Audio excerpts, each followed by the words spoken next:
Everybody ready? Okay, welcome back to open session for our regular board meeting.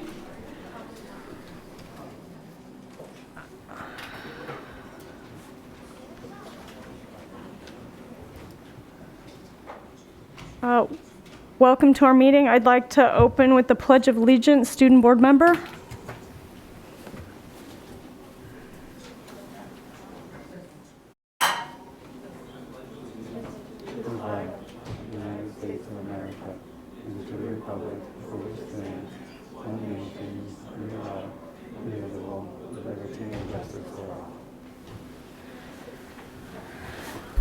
Thank you. Ms. Sandoval, would you call the roll, please?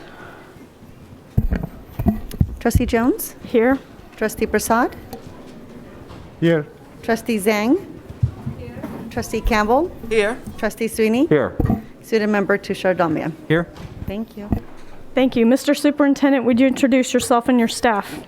Thank you, President Jones. It will be my pleasure. We're joined this evening by Associate Superintendent Pfeiffer, Assistant Superintendent Salinas, and Assistant Superintendent Larson, as well as the Administrative Assistant to the Board and the Superintendent, and pending action by the Board tonight, the new title Executive Assistant, Ms. Patty Sandoval. Thank you. Mr. Superintendent, is there anything to report out of closed session? Thank you, President Jones. There is one reportable action from closed session. On a motion by Trustee Sweeney, seconded by Trustee Prasad, and a unanimous vote of the board took action to approve a settlement agreement for the Office of Administrative Hearings, case number FUSD 202-MK, in an amount not to exceed $16,575. And that is the end of the reportable action. Thank you. And do you have the superintendent's report? Yes, I know we have a very busy agenda this evening, so I'll keep the superintendent's report brief, but I do want to call out that it is National School Counselors Week, and in Fremont Unified, we are very lucky to have an incredible team of school counselors, especially during the last 16 to 18 months. Their work has been critically important, and I want to acknowledge and thank our school counselors for their work. Additionally, the Region 6 for ACSA, the Association of California School Administrators, recently held their annual recognition program, and we have 3 individuals in Fremont Unified who were honored as secondary principal, Bob Moran, Washington High School, Central Office Administrator, Director Robin Surt, and Adult Education Administrator, Dr. Jackie Sprague. That concludes my report, and I think a round of applause is well deserved for those individuals. Thank you. Student board member. Yeah, schools are having their ASB elections and planning spring events and also conducting things like Valentine's Day grams. Irvington High School celebrated Lunar New Year with a mental health rally. And yeah, that's it for my report. Great, thank you. Before we move to the consent calendar, I wanted to address one thing with the board. We have 2 items on the agenda tonight where we expect student speakers. One is the Roosevelt Resolution, which is our first agenda item. The second is the language immersion programs, and I'm going to propose that we move the language immersion discussion to the second item on the regular agenda. Is that agreeable to the board? I'm fine with that. I'm fine. Okay, Ms. Sandoval will go ahead and move. President Jones, if I may, I just want to clarify. That would include pushing down the school reopening conversation, correct? So our first 2 items would be the Roosevelt Resolution and then the language immersion? Yes. Okay, thank you. Okay. So just for everybody watching and everybody here, that means we're going to take, after the consent calendar, we'll take the Roosevelt Resolution, then the language immersion discussion, and then we'll move on to the rest of our agenda. Are you going to do oral communications or open communications? No, yes, sorry. We'll take the consent calendar, then open communication, which will be for items not on the agenda, and then we will open it up to the regular agenda. So first we're going to take the consent calendar, and this would be the time for anybody who wants to speak on an item that's on the consent calendar. So when you identify if you're speaking, I'd like you to identify what consent item you're speaking to. Ms. Sandoval, do we have any speakers on consent? It looks like I have 2 speakers. However, those hands were raised even prior to this item came up, so I I can ask to see what they'd like to speak on. Sure, so for the two speakers who have raised your hands, please, when Ms. Sandoval calls your name, identify which consent item you're speaking to. I see those hands are still up, so I'm going to assume they're speaking on consent. Okay. Julie Zamora?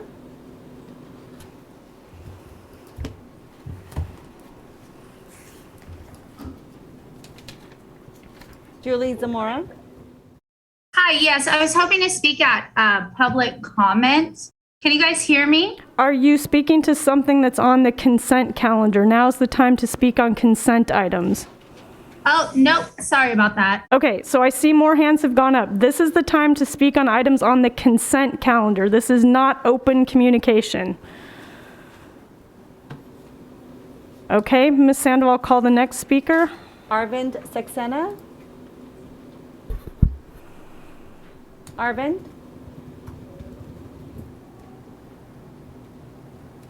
Arvind Saxena?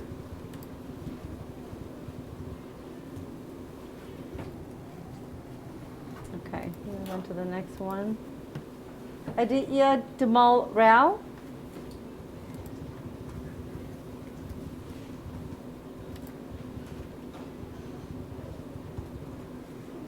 Aditya Dumal Rao?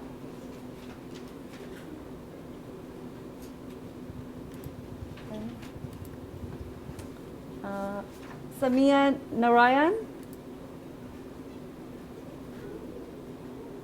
Hi, Patty. I think I have to wait. This is not open communication yet, right? Right, this is not open communication. If you want to speak during open communication, lower your hands. Yes. So lower your hand if you want to speak during open communication. Now is the time only to speak about items that are on the consent calendar. And when you are called, you will need to identify which item you want to speak to on the consent calendar. Okay, Ms. Sandoval, call the next name. Purushottam Pedireddy? Hello? Go ahead, caller. Yeah, I had difficulties in attending, and I'm not sure basically which Hi, we topic can't hear you. Yeah, can you hear me now? Hi, you'll need to increase your volume. We cannot hear what you're saying. Yeah, I had difficulties in attending. I'm not sure which topic we are on. And We're on the consent calendar. So if you want to speak now, you have to identify which item on the consent calendar you wish to speak to. This is not open communication. 14.1 is the one that I wanted to talk about. Okay, no, this is not that item. Okay, thank you. Okay, I think these are going to be, I'm going to go ahead and lower everybody's hands. Okay. All right. Everybody's hands have been lowered now. If you want to speak on a consent item, now is the time to raise your hand. If you want to speak during open communication, that will come later. Okay, Ms. Sandoval. Arvind Saxena, go ahead.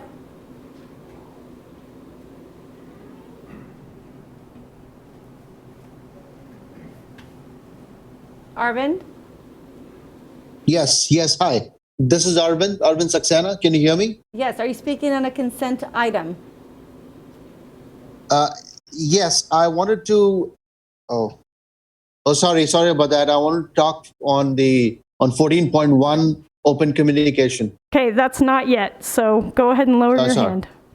Thank you. Sorry about that. All right, I'm going to assume now we have no speakers on consent. So back to the board. Are there any comments or, yes, Trustee Sweeney? 11.6. Okay, anybody else that wants to make a comment or has a question on consent? 11 point, let me try to see. I'm sorry? Oh, no, I'm trying to see what, oh,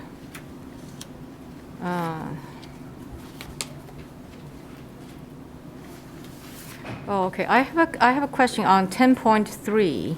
Okay. Any other items that people have questions or comments on? Okay, so we're going to go to 10.3, which is to approve funding for NPS. Yes, the question is that there is certain students, they need that they could be accommodated by our local Fremont school for the deaf school, but why we are sending them out to outside schools? I want to also know the reason. Thank you, Trustee Zhang. I couldn't speak to the individual reasons of the individual case. Each student is unique, and each student goes through a process of a comprehensive assessment program.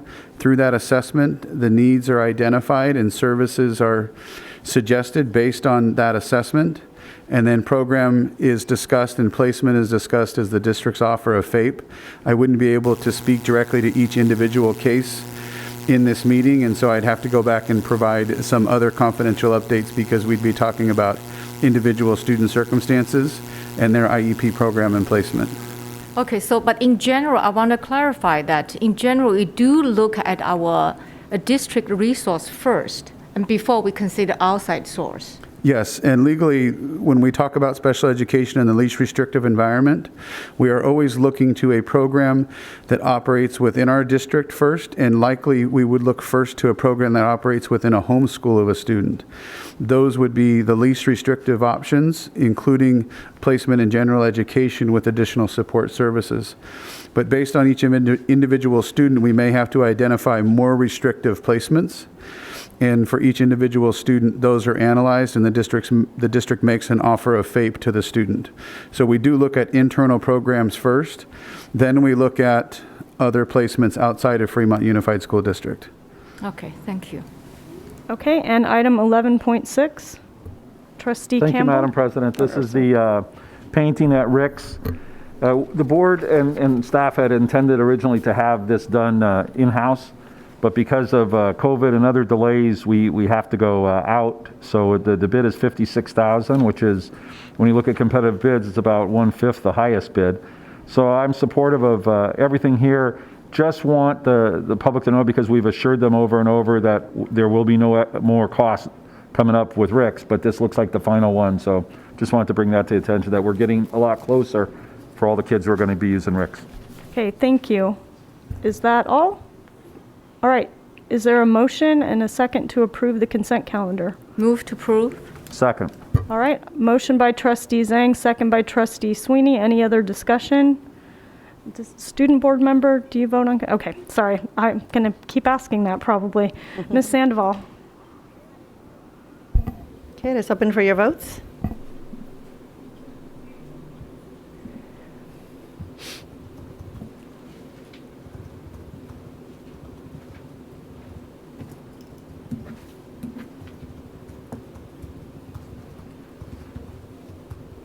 That motion passes unanimously. Okay, we're going to move to open communication. So now is the time for people to raise their hand and speak about items that are not on the agenda.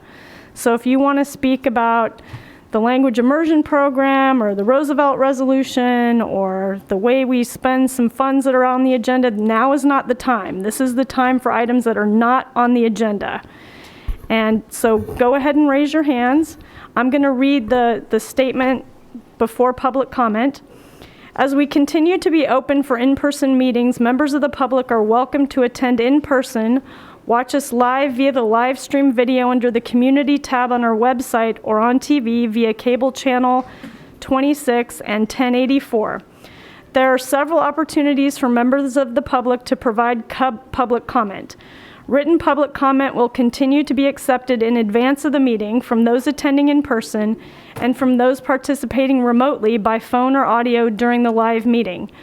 The board respects the right of the public to comment on board matters. However, the board is entitled to act and will limit each speaker to 3 minutes or less. If you are joining us in person, please submit speaker cards to the administrative assistant as the agenda item is called. If you are dialing in by phone or joining via audio, speaker hands should be raised at the time the item is called. As a reminder to those of you joining remotely, your phone and/or laptop must be used as a microphone, and you must still stream the meeting live via our website or via cable TV to hear and watch us. Please note that in all cases, we will make every effort to take public comment from students first. Speech or conduct that is disruptive, threatening, abusive, defamatory, or impedes the orderly conduct of the board is not allowed.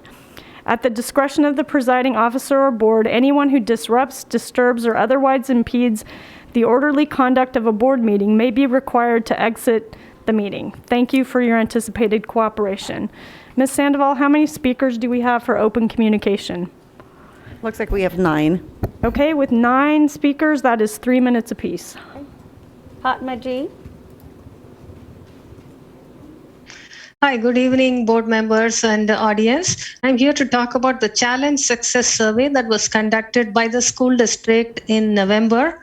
And I believe this was one of the first such surveys of the entire district. So as a community member and a parent in the school district, I would like to see the results of the survey published to all parents and students in this school district that show the data for the entire district and also broken down by school so that we can see how different schools, the students are thriving and what their problems are. And we also request that individual school sites send out more detailed information on what were their findings and what are the plans for any gaps that were identified from the survey.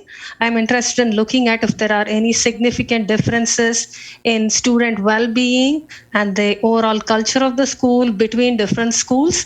And if so, to get to the root cause of what those are and take some concrete actions so that we put the wellness and the success of our students at the forefront of this district. Thank you very much.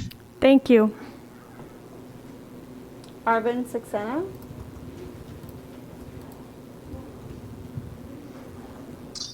Yes, hi. This is Arvind, and thank you, school board and the audience for giving me an opportunity. I wanted to talk about the cricket sport, which is gaining popularity in the U.S., especially out here in the Bay Area. I am a resident of Fremont. I have been staying and living in Fremont for 20 years. My kids have been raised here, and my younger son Asher, he's a cricket enthusiast. He takes professional coaching in cricket, and his dream is to play the nationals one day. He is coached under ASC Academy, which is based out of Fremont, and he's been taking coaching for the last 3-4 years now. The problem that we're facing is that I'm not. Hello? I'm sorry. I'm gonna ask that you wait for that agenda item to be called. That is part of another agenda item, so it is agendized, and we'll ask that you make your comments at that time. So if any of the hands that are raised now to speak about an item that's coming up later, which includes a potential discussion about cricket, that now is not the time to speak about that. Okay, and I'm seeing hands go down. Okay, I see 4 hands still up, so Ms. Sandoval, would you call those speakers? We're down to 2.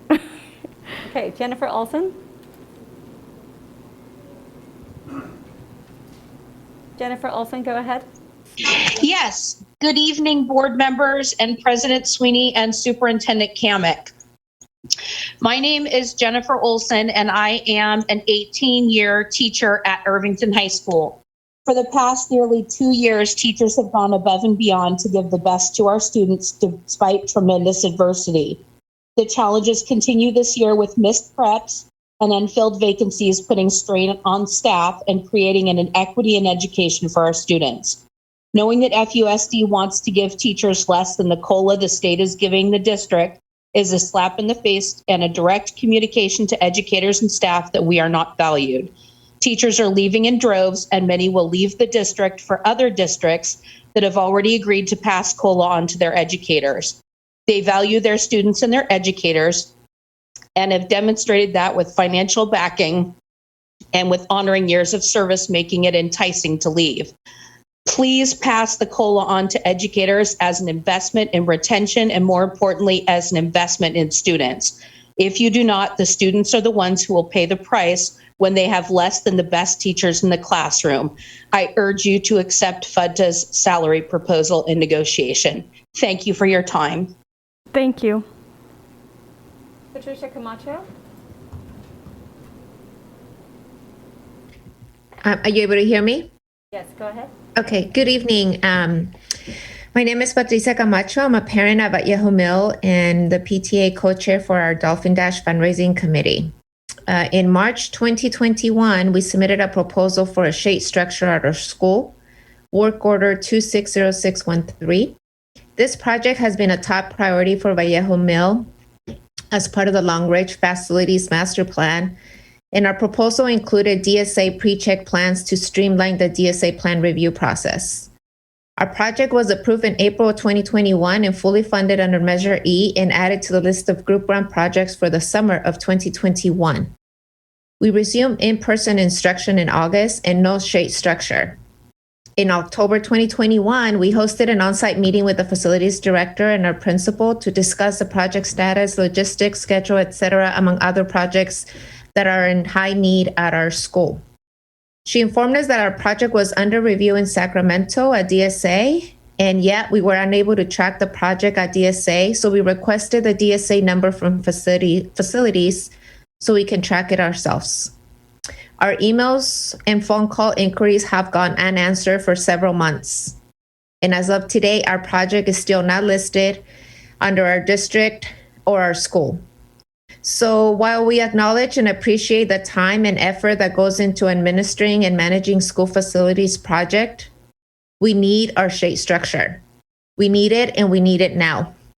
So we respectfully request a follow-up and a status so we can inform our Vallejo Mill community as soon as possible. Thank you. Gracias. Thank you. Ivy Yang?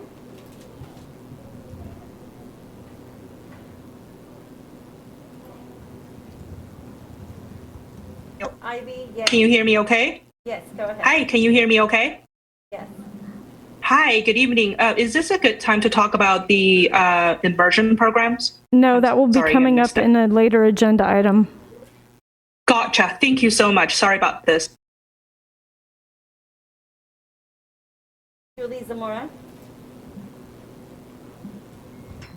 Hi, can you hear me? Yes, go ahead. Okay. Hi, my name is Julie Zamora, and I'm a teacher at Thornton Junior High School. Thank you for your time. Fremont students deserve the best educators, and FUSD's salary is no longer competitive enough for educators to stay in the district. I recently took a second job, which I know many educators in Fremont already have, just to compensate for the rising cost of living. It's 7% inflation. We are asking for a cost of living adjustment to help us stay afloat so we don't have to take on second and third jobs just to feed our families. In order to keep the best educators in the FUSD, you need to accept FUTA's salary proposal. Thank you for your time. Thank you. That concludes public comment. And we don't have any in-person for open communication? We do not. Okay, thank you. We will be moving on to the Roosevelt resolution, which was initially 15.2. Mr. Superintendent? Thank you very much, President Jones. This is a resolution that has come before the board previously. It is back for your review and possible approval this evening. It has been revised from the draft that you saw in the last meeting. Attached to the agenda item are the revisions highlighted for your reference, and we thank the student group and the staff support that has gone through the process of revising this. I'd be happy to answer any questions that the board may have. And Ms. Sandoval, do we have any speakers about this item? I do. I have two. Okay, please call them. Taryn Rajesh and Brandon Dorsey.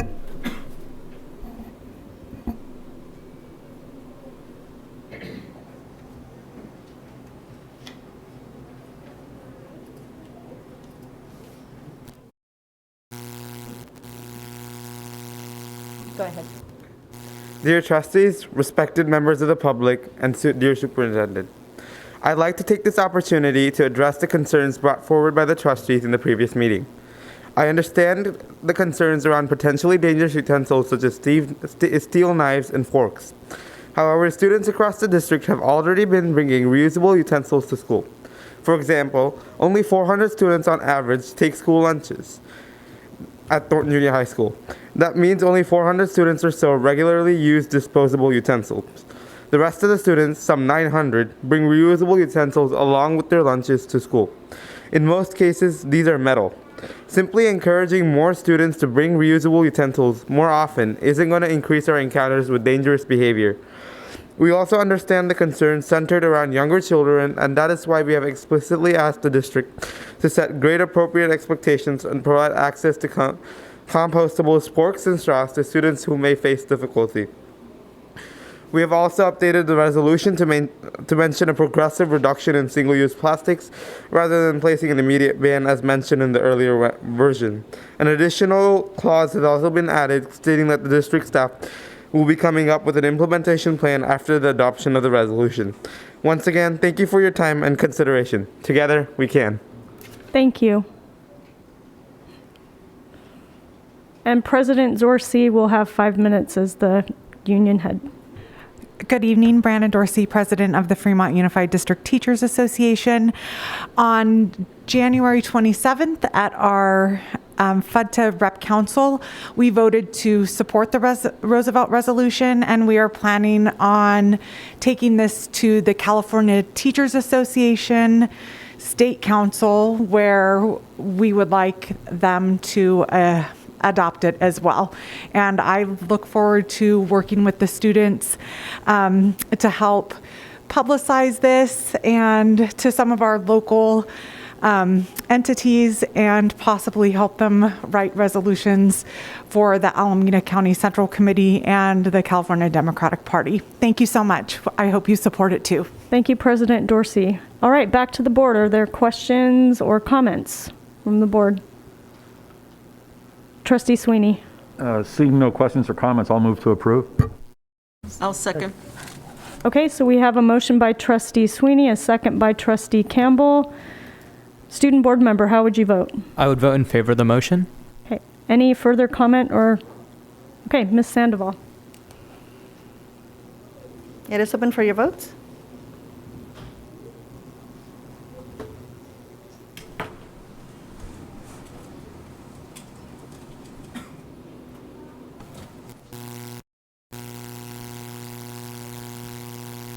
Uh-oh, wrong one. Ms. Sandoval, that's the wrong, this is 15.1. Oh my gosh, good catch. Thank you so much. Thank you. Let me remove that, and we'll go on to the next one.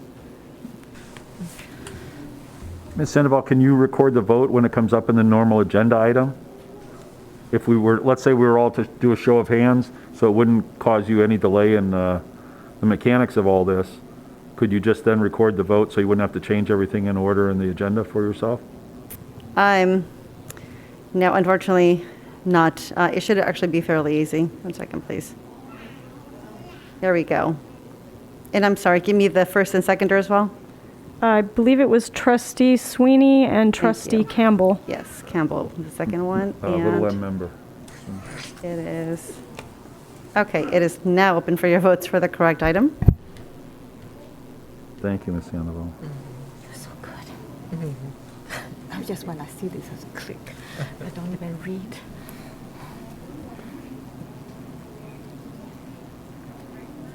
And one more.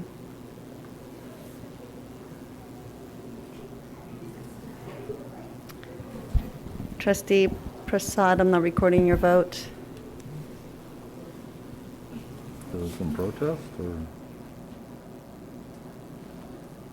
Perfect. That vote passes unanimously.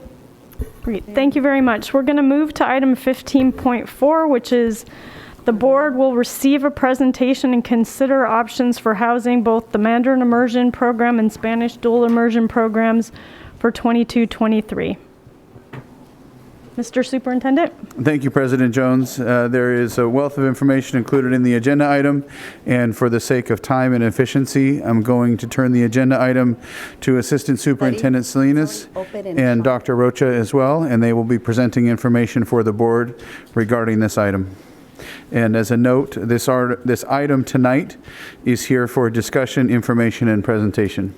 Right, just so that's clear to the public, the board will not be taking a vote on this item at tonight's meeting. Please. Thank you, President Jones, Superintendent, our board, and our community here this evening. Yes, we come forward with this informational discussion item.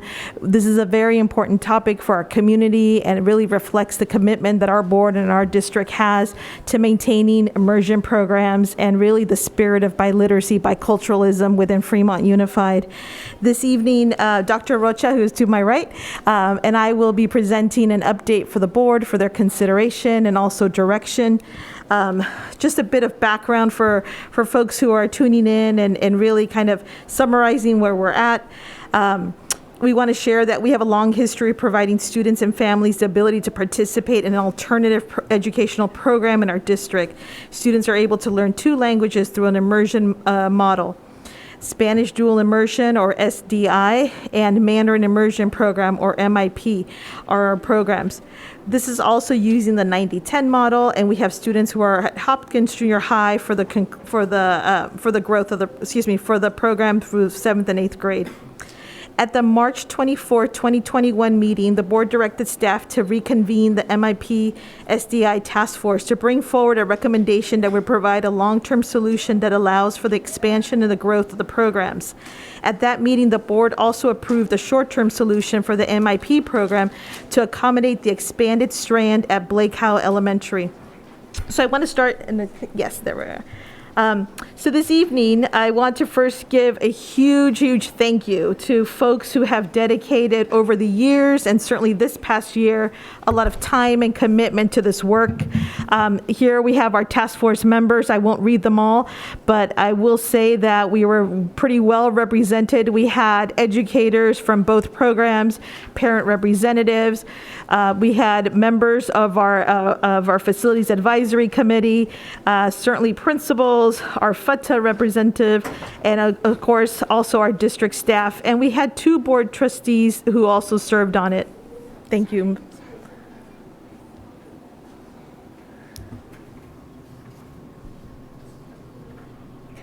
Thank you.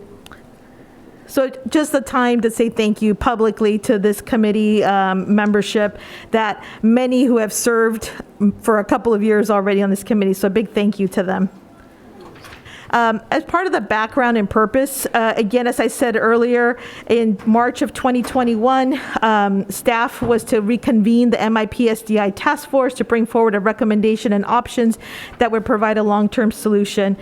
The wonderful thing about Fremont is that our programs are strong, but also there's also a need for growth and expansion. And so to speak to that and to the commitment of our board and our community, we needed to ensure that we had facilities that would meet the needs of our students. So the purpose of this was to gather, analyze, and review and consider information and data to provide recommendations to you all as a board, and to also consider the long-term solutions for both the MIP and the SDI program. So now I'm going to talk about the process that the task force went through to come to tonight forward with some recommendations. So it was a lot of thoughtful planning, dedication around looking at what would be the best options and looking at all angles. There was a lot of brainstorming that took place, reviewing of documents, analyzing school maps, facilities, capacity reports, enrollment data, all of these things, demographer projections for our upcoming years, and then taking that information and looking at it and getting input from our community, as we know this is a very important topic for us, and that feedback, going back and forth, bringing that information back to the task force, and then that would be shared out with all of our members. All of these items help shape and guide the process to tonight be able to provide you with recommendations from our task force. So in order to make sure that our community was well aware and informed of what the process and all of the information that was looked at, we had several things established. One was our monthly meetings were live streamed so that anybody could watch them as they took place. In addition to that, they were also archived on our YouTube channel. So if someone was unable to tune in at our meeting time, as our meeting time was 6 p.m., and say for whatever reason there might have been some type of conflict, they would be able to review those videos and watch that at any point. We also had a website dedicated specifically to the task force that had membership, meetings, agendas, all of those items as well, and included the link to those archived meetings. We did a lot of notifications sent via phone, email, school newsletters that our principals sent to ensure that our community was aware of everything that was taking place. In addition, we did send out a survey, and this was sent to all of the school community, including our English-only families, to again get that input and feedback on things that we were considering. And lastly, our school principals did host some community meetings with their school community to again discuss and have conversations around the implications of unification if that was to transpire. So I want to speak a little bit about what, as we were looking through all of the data, and if you remember that list of all of our membership, the membership, we always reiterate it. You are representing many others that are not in the room or on Zoom with us tonight.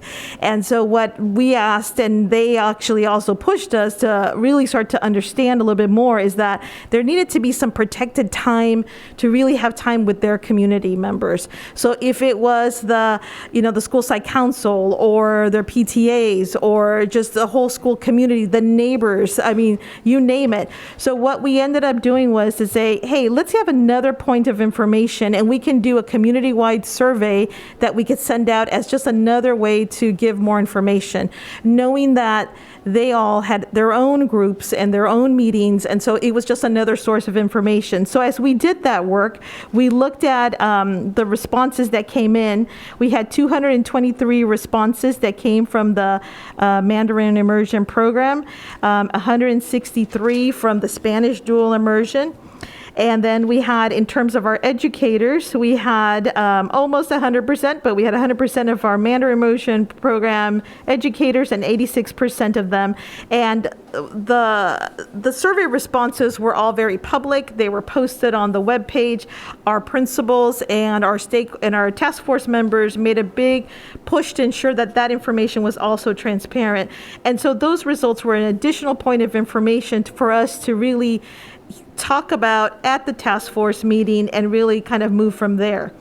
So after the results of the survey, our task force reviewed the responses, and then we said, okay, so from this point until our next meeting, we ask for you to go back out and see what questions are out there. So Dr. Rocha and I would receive questions via our our task force members. We would send out the information. We would have community members send us questions. And so we were very public about ensuring that the responses were out to all.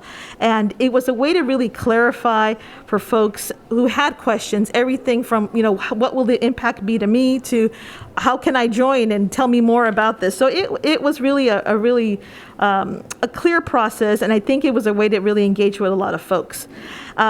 Members held, as I said, school and program-wide meetings to ensure all school community was engaged, even those who did not take the survey. So unfortunately, as you can see, we did not have the full, not everyone took the survey, and we understand it's a busy time for many folks. So we said, let's do it again in the sense of talk to folks about the results of the survey, talk to folks as to what's happening. And at those community-wide meetings, our members of the task force were able to get more information that they brought back to the task force committee. So again, very powerful and really a way to reflect what was being said and conveyed out into the community. Those updates were all shared at the January 25th meeting, and they used all of that information to inform their decision making, and they helped the task force come to what we're recommending to you this evening. In terms of, I want to make a note about enrollment. One of the questions that was, as our task force members were going back to the community and our principals were hearing and we were getting emails, was talk to us a little bit more about what that would mean for enrollment. So if I'm a student in the SDI, if my child is a student in the SDI program now, do they have to reapply if it's unified? What would that be the impact? And so we were very clear. Number one, there would be no reapplying. If you're already in the program, you're in the program. Number two, if we were to move forward with unification to a site, there would be no displacement of neighborhood students. So we wanted to ensure, and that was why our principals and our task force members had community-wide meetings. I think in the past, we were very focused on just engaging with the participants in the immersion programs. We opened it up even more because we wanted to make sure that even students who are not in the immersion programs were aware as to what was happening. So those folks were also included. And what we also shared with all of them is that we would have some additional enrollment guidelines where we would have, depending on the direction and certainly the vote of the board, we would continue with priority for siblings. That was very important that we heard from folks, so that priority would continue. And then there would be a lottery for the remaining seats. So we wanted to ensure that that was out there as a point of information for the parents that were emailing and asking that clarifying question as well. Okay. So as Mrs. Salinas has mentioned, at our January 25th meeting, after all points of consideration and careful, thoughtful discussion, the task force did come and has some recommendations that I will bring forth to all of you. And one thing that was noted was that the need to unify both the Spanish and the Mandarin immersion program to one site. So that was one thing that came out of our meeting on the 25th. And so we bring forward to you the two options that the task force, that I will be sharing on behalf of the task force. So for option A, what the recommendation would be that Mandarin immersion would unify to Bringhurst Elementary School. What that would mean would be that the students currently at Blakeow and Azevedo who are in the Mandarin immersion program would now unify to one site, and that would be Bringhurst. This option would allow for the growth of our program, even in the event if full-day kinder does come to fruition. And this would not displace any neighborhood students that are in that attendance area. For the SDI program, the recommendation would be that the Spanish dual immersion unify at Blakeow, meaning that Grimmer and Vallejo Mills students who are in the SDI program would now come over to Blakeow as one unified site. This option, again, would allow for growth of the program, and it would not displace any neighborhood students. The second option that the task force is bringing forth as your consideration is option B, and that is where Mandarin immersion would then unify to Blakeow Elementary. So again, just the Azevedo students would come over to Blakeow. In this particular scenario, if full-day kinder does come to fruition, there would be some limitations to that option, meaning that we would be able to maintain the current strands, but it would prevent growth in the future. And for the SDI program, Spanish dual immersion, the other option is to unify at Grimmer Elementary. And just like with the option at Blakeow for Mandarin immersion, it would only be able to accommodate the current strands, but it would have limitations to growth in the future if full-day kinder does come to fruition. So those are our options, and again, not displacing any neighborhood students with these with this recommendation. So, and I want to make another point of clarification. What we heard from many of the educators was the need for unification in terms of how it would facilitate the optimizing the program. And so we may hear from some of them this evening. I know we all received also correspondence from a lot of folks over the last few weeks, but that was one of the things that we heard to the task force. The other point I want to make is that the task force also wanted to ensure that we presented the board with options. And so that's why we're coming forward with not just one recommendation, but with some options so that you are fully aware as to what's suggested. So a little bit about our next step. So tonight, as was said by President Jones, you're not taking a vote tonight or action, but really it's a time to hear from the community. I thank our school board members who were engaged and were aware of the process as we were working through this, but I know for many of you, this may be, you also need the time to also take in the information. So that's why tonight is an information discussion. And then with your direction, we will return on February 23rd, and then we will have a vote for action. Thank you. Okay, thank you. So before we move to public comment about this item, I want to remind people, if you want to speak about this item, now is the time to raise your hand. Now is the time to make sure your speaker cards are in. We have received a lot of emails and written public comment about this item, and there's a lot of discussion going on in the community, and I would like to remind folks who are here tonight to please direct your comments to the board and to please keep our comments civil. We have a lot of students in the room, and I know tensions and emotions are high about this issue, and I'm going to ask that everybody keep in mind who is listening. So, Ms. Sandoval, how many total speakers do we have?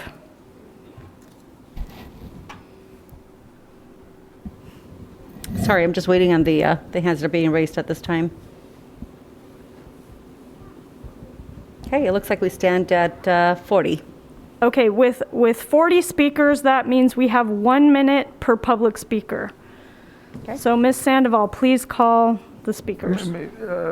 President Jones, could I just ask a clarifying comment? Sure. Just to be clear, option A allows both programs to continue to grow and have no enrollment caps, even if we have kindergarten, full-day kindergarten.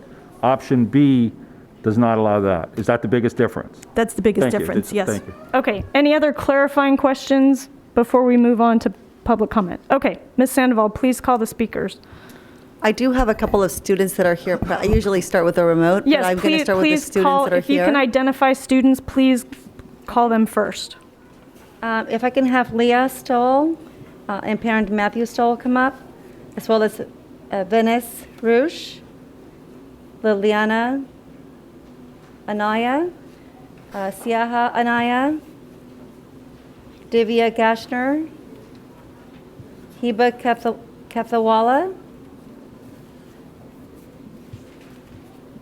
Okay, if I can have the first one come up to the podium, and you can bring down the microphone.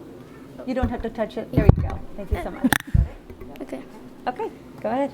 Hi, I am Leah in 3rd grade from Grimmel Elementary. I support the Spanish Immersion unification because teachers can collaborate to make the students' educations better. Also, students can make more friends, and plus, students can learn more from each other and inspire each other. Although I will miss my friends, I support Spanish Immersion unification. So this is how we can make the school a better place, and this is why I believe in Spanish Immersion unification. Thank you.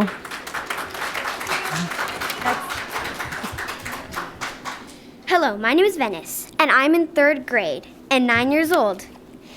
And I believe that we should be unified. For example, I have 2 markers, and they're blue and purple.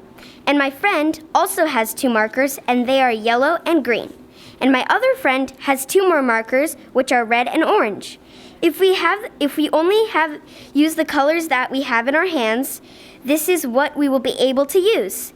If we combine our markers, we will be able to use the whole rainbow. Oh. Thank you. Thank you. Thank you.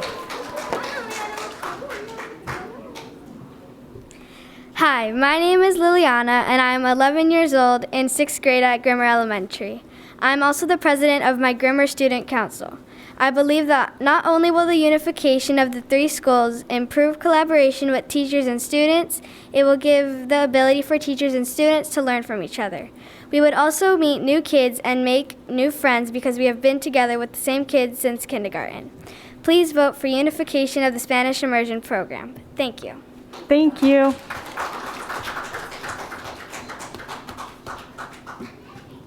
Hello, my name is Sienna Anaya. I'm in 4th grade, and I urge the district to unify the Spanish immersion schools at Blakehow or Grimmer. I'm part of the student council in my school, Grimmer, and I support the unification of the Spanish immersion schools. We would like for all the teachers to work together. Please vote for unification of the Spanish immersion program. Thank you for your time. Thank you.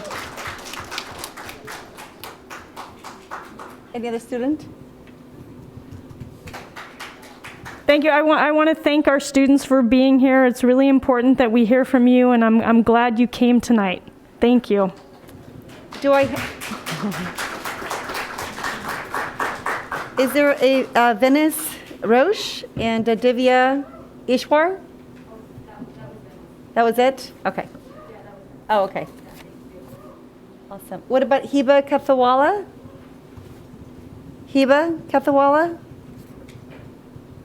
No? Okay. All right. I'll move on to our remote callers. Thanks, Shun Jiang.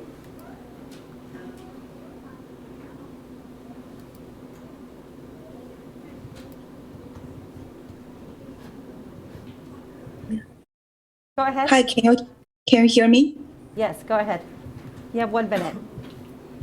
Good evening, board members and trustees. My name is Feng Shun Jiang. I'm a mother of 3. 2 are in the MIP program at Asvida. Tonight, I voice my support for unification of the MIP program to Lila Bringhurst. 2 years ago, we were living in Munich, Germany. Back then, I sent an email to Diane Jones requesting to add more kindergarten classes at MIP. I received a positive reply from her saying, looking at the possibilities. 2.5 years later, it became a reality. Thank you, board trustees, for making this happen. We moved to Fremont because of the MIP program. I will follow the program wherever it goes, regardless of location. We have collected over 126 verified signatures on our petition for unification, so I know many families feel the same. Location should not be the program's first priority. Our priority is to unify the program, find a new home for us that is big enough and allow us to grow. Tonight, I'm asking trustees, please vote to unify MIP to Bringhurst. We want 1 MIP. Thank you. Thank you. Kevin Lim. Hi, can you hear me? Yes, go ahead. Hi, I'm a parent of 2 at Acevedo. I am in support of unification, specifically at Bringhurst. The focus should continue to be on what's best for the students and their quality of education. In the big picture, this is best for the program and the children in all of Fremont. Teacher-parent communication, streamlined financial planning of resources, and general logistics is smoother and superior at a single site versus being fractured across multiple sites that essentially operate independently. This decision needs to also be mindful of those currently on the wait list and in the future if MIP does not unify at Bringhurst, because they truly do not have an option, while those currently in the program do have an option to continue. Thank you, and please unite us to be 1 MIP. Thank you. June 10.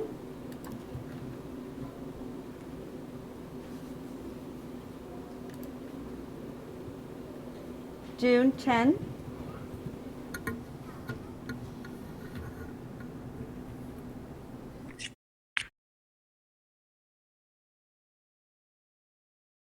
Go ahead.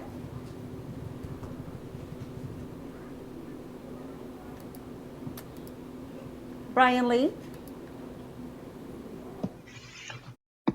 Hello, can I speak? Yes, go ahead. Hi, my name is Brian Lee. I'm an MIP parent, a CIPCF trustee, and a task force member. I support keeping MIP together at one site, whether at Blakeout or Bringhurst. The staff has cited many reasons why the program should be unified. Let me add one more. A key to MIP success has been our community of dedicated parents. This community can only be built through personal connections that people have when they come together face to face at the same campus, day in and day out to tackle common challenges. If you split MIP into different campuses, I'm afraid you'll be taking away what makes us special, what makes us strong. Please keep MIP together. Thank you for your consideration. Thank you. June Chen.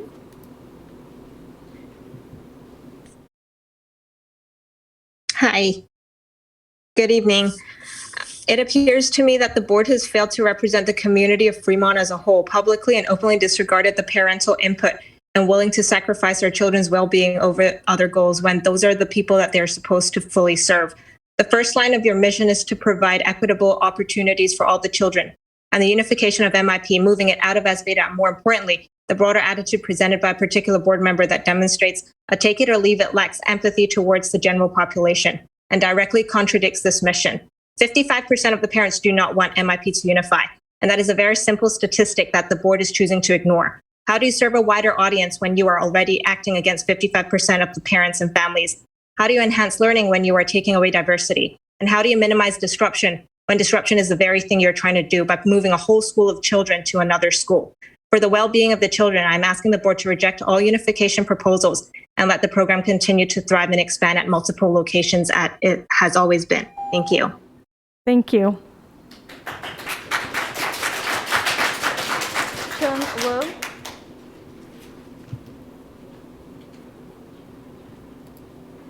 Chung Wu.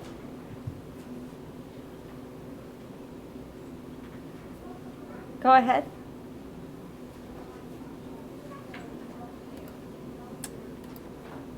M. Guzman.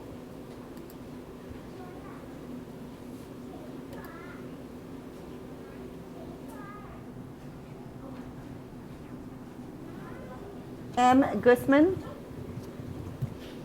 Hi, can you hear me? Yes, go ahead.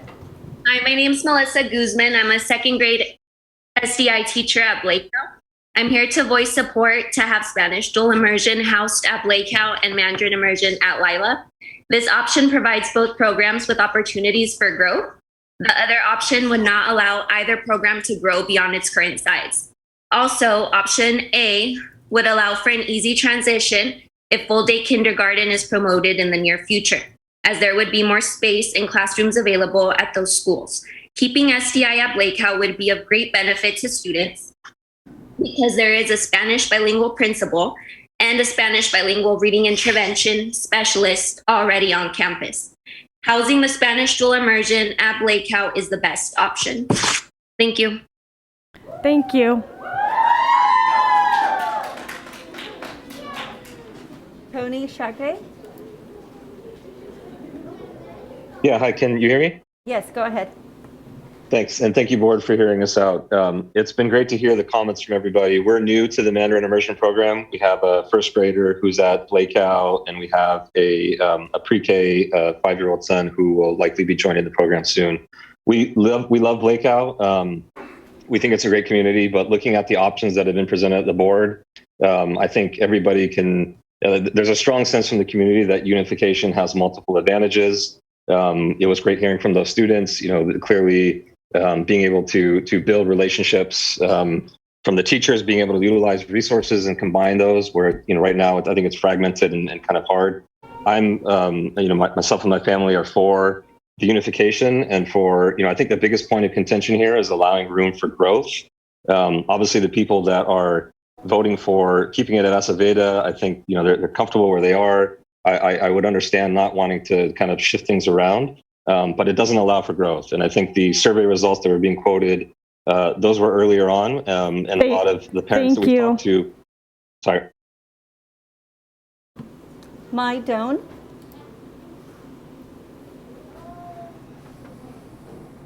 Hi, can you guys hear me? Yes, go ahead. Actually, I'm just using a different link. My name is Ethan Wang. Good evening, board trustee. Thank you for allowing me this time to talk. We're a family of 4 resides in Azaveda School District. I have a first grader and incoming K. While we support the district to unify, MIP program to allow expansion at Lila. I just like to add a couple comments. Number one is I'd like to ask district to consider, provide, or publish a concrete plan for how funding will be allocated to MIP program in the coming years, especially for potential future funding cuts. Secondly, maybe the district can also consider the option to provide school buses for families that are both working parents. Last but not least, as a resident in Fremont, we'd like to see a plan of resource dedicated to teacher training to allow MIP teachers expand and growth, as well as provide a standardized education. Thank you. Janelle Ong.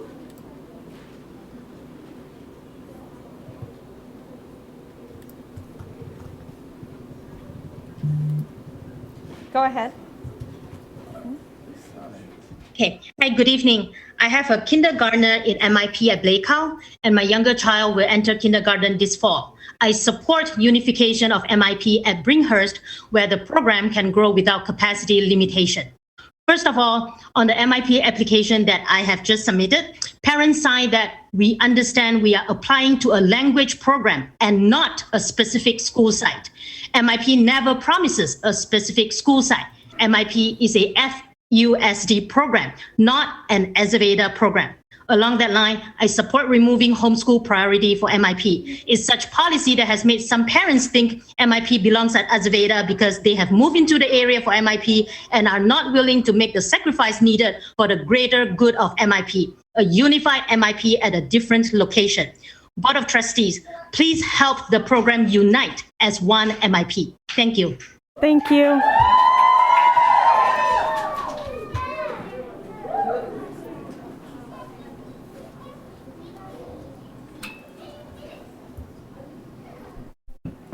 Ivy Yang. Hi, can you hear me? Yes, go ahead. Hi, good evening, everyone. Thank you for this opportunity to speak up. I am a Fremont resident with a preschooler who was hoping to join MIP. While I support the unification efforts, I wanted to say specifically I oppose the proposal of MIP unification at Layla Bringhurst. This recommendation was most definitely impacting the future MIP enrollment given its decentralized location. If MIP is pushed to South Fremont, it's almost impossible to serve the kids' parents who are interested in this state program in North Fremont. This makes MIP program inequitable to SDI, who will be in Blakehouse, right? Which is further creating disparity in education opportunities among the communities and potentially harm the reputation of FUSD. While I understand the reasons of unification and expansion considerations, it may be worth rethinking whether Bringhurst should be considered as a valid option for immersion programs. And I advocate for MIP unification at Blakehouse for the fairness of these two programs. Thank you. Perry Lai.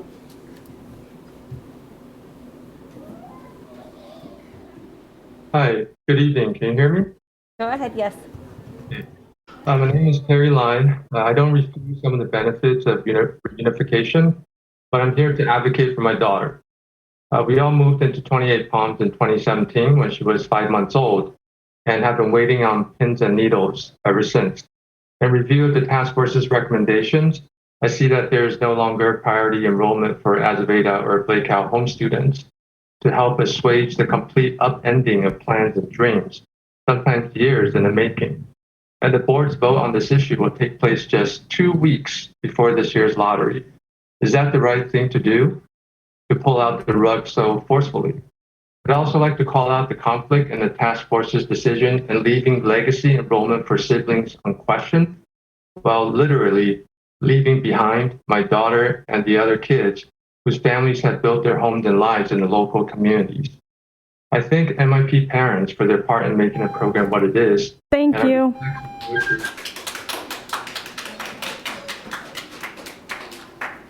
Laura Acero.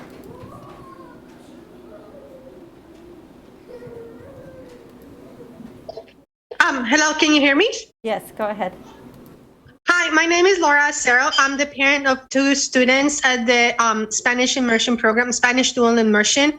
We have been part of the program for 8 years, and I am a stronger believer of unification, and for that matter, at the Blakeout side, because it would allow the program to grow.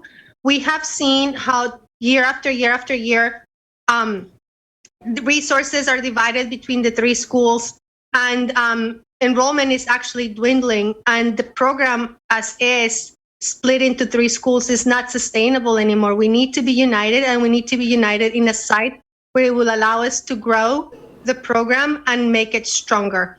Thank you so much. Thank you.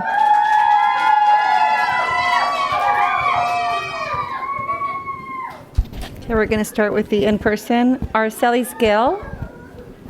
And Ms. Sandoval, could you read probably at least 5 at a time so we can have people lined up and ready to speak?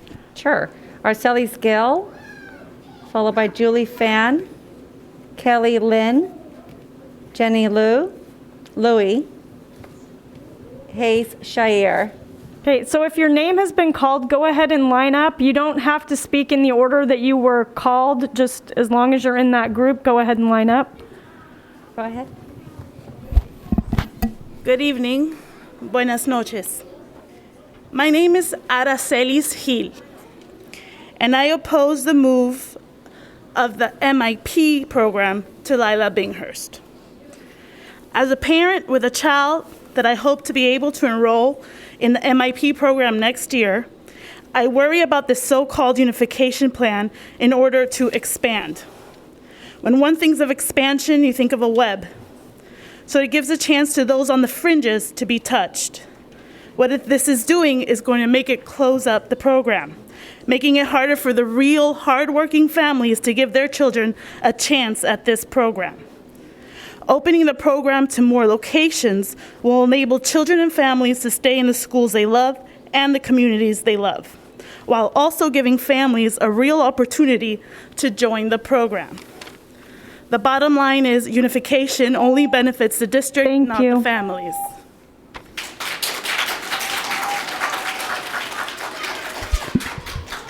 Hi, my name is Kelly Lynn, and I have a daughter who is attending Blakeout MIP in a kindergarten year.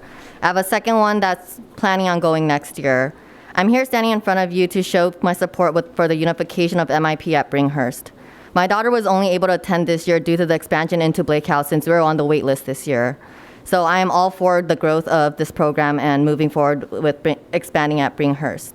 Unification will allow for stronger teacher collaboration and consolidated resources for kids. Parents will be able to form stronger communities to help the kids instead of the current desperate groups chats that we currently have between classrooms and schools. By unifying the program, kids will also have the opportunity to make more friends, and the younger kids will have the opportunity to seek guidance from older kids.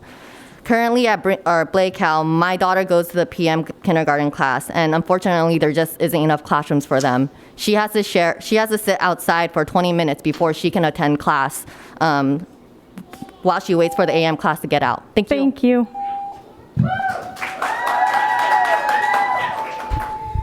Hello, good evening. Hi everyone, I'm Julie Fan. I'm a parent of 2 MIP students. I have a 5th grader and a 3rd grader at Azaveda. Tonight I am here speaking on behalf of only myself, and I'm supporting the staff's long-term plan proposal for MIP. I believe the proposal in unifying will allow ease of sharing knowledge and resources for the teacher. It will allow efficiency in gathering and building a community support among parents, and it will provide the community some continuity of the Immersion program for our students. The task force was commissioned by the district to propose a long-term plan. And we're going on year 3 now of discussing expansion and now unification. I urge the board to commit to approving this plan so that we can begin the next school year feeling situated and secure as one MIP. Thank you for your time. Thank you.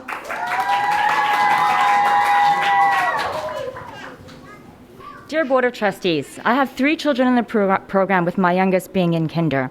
I know this is not an easy decision, but I respectfully ask that the MIP program be unified at Bringhurst. I understand how frustrated local Azaveda parents are due to the potential move and the added commute time, but I want to point out that I currently make that drive from Warm Springs to Azaveda 3 round trips a day, 5 days a week. I committed to the program over 2 years ago, not knowing that it might change locations. I did it because I thought the program was worth the additional 15-minute drive. My original ask was for the program to be unified with no school preference. I wholeheartedly believe we are stronger together than apart. Now knowing that Blacow cannot house all of MIP with future growth, I strongly support unification at Bringhurst with no home school priority. The original FUSD survey was very confusing for most parents and did not ask for verification of identity. It is not representative of the MIP population. Please vote for unification at Bringhurst. We want one MIP. Thank you.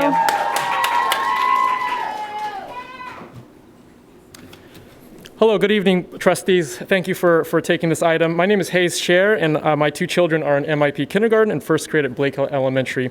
I'm also representing the opinions of 126 other parents who have signed a petition in favor of unification starting in late January. We're here to express our support for Mandarin Immersion to unify to a single site as a first priority. Majority numbers can be argued, however, the popularity of unification is completely irrelevant to your decision. As public officials, you're responsible to do what's right and not what is convenient. Strong leaders do what's best for the greater good, even at the cost of some immediate controversy. Unification is the clear choice that benefits more people and provides for the program's long-term growth. The task force, district staff, MIP teachers, and a majority of MIP parents all agree. Please follow the task force recommendation and vote for one MIP. Thank you. Mai Doan, Zan Yap, Wesley Joe, Tara, Ina Chu,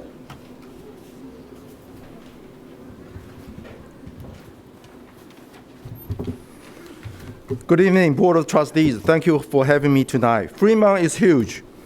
By consolidating and moving the MIP to South Fremont would leave many families and students not being able to attend due to a difficult commute. Some might say that the family can weigh the hassles and benefits and make a choice to attend or not. But this argument is incorrect. Here's why. When a choice is harsh, then it is a false choice. It's not a real choice. Providing a convenient way for kids to learn about cultural heritage is their right, and not something to be considered as a special favor or to be considered as undeserved. Of course, the parents applaud the school's modern thinking in equity and social justice. Diversity and equity are the values we hold dear in America in the 21st century. We couldn't be a dynamic and culturally rich nation today without the rest of the world to contribute the diverse languages. So I strongly urge to keep the MIP curriculum as is. No unification. Thank you.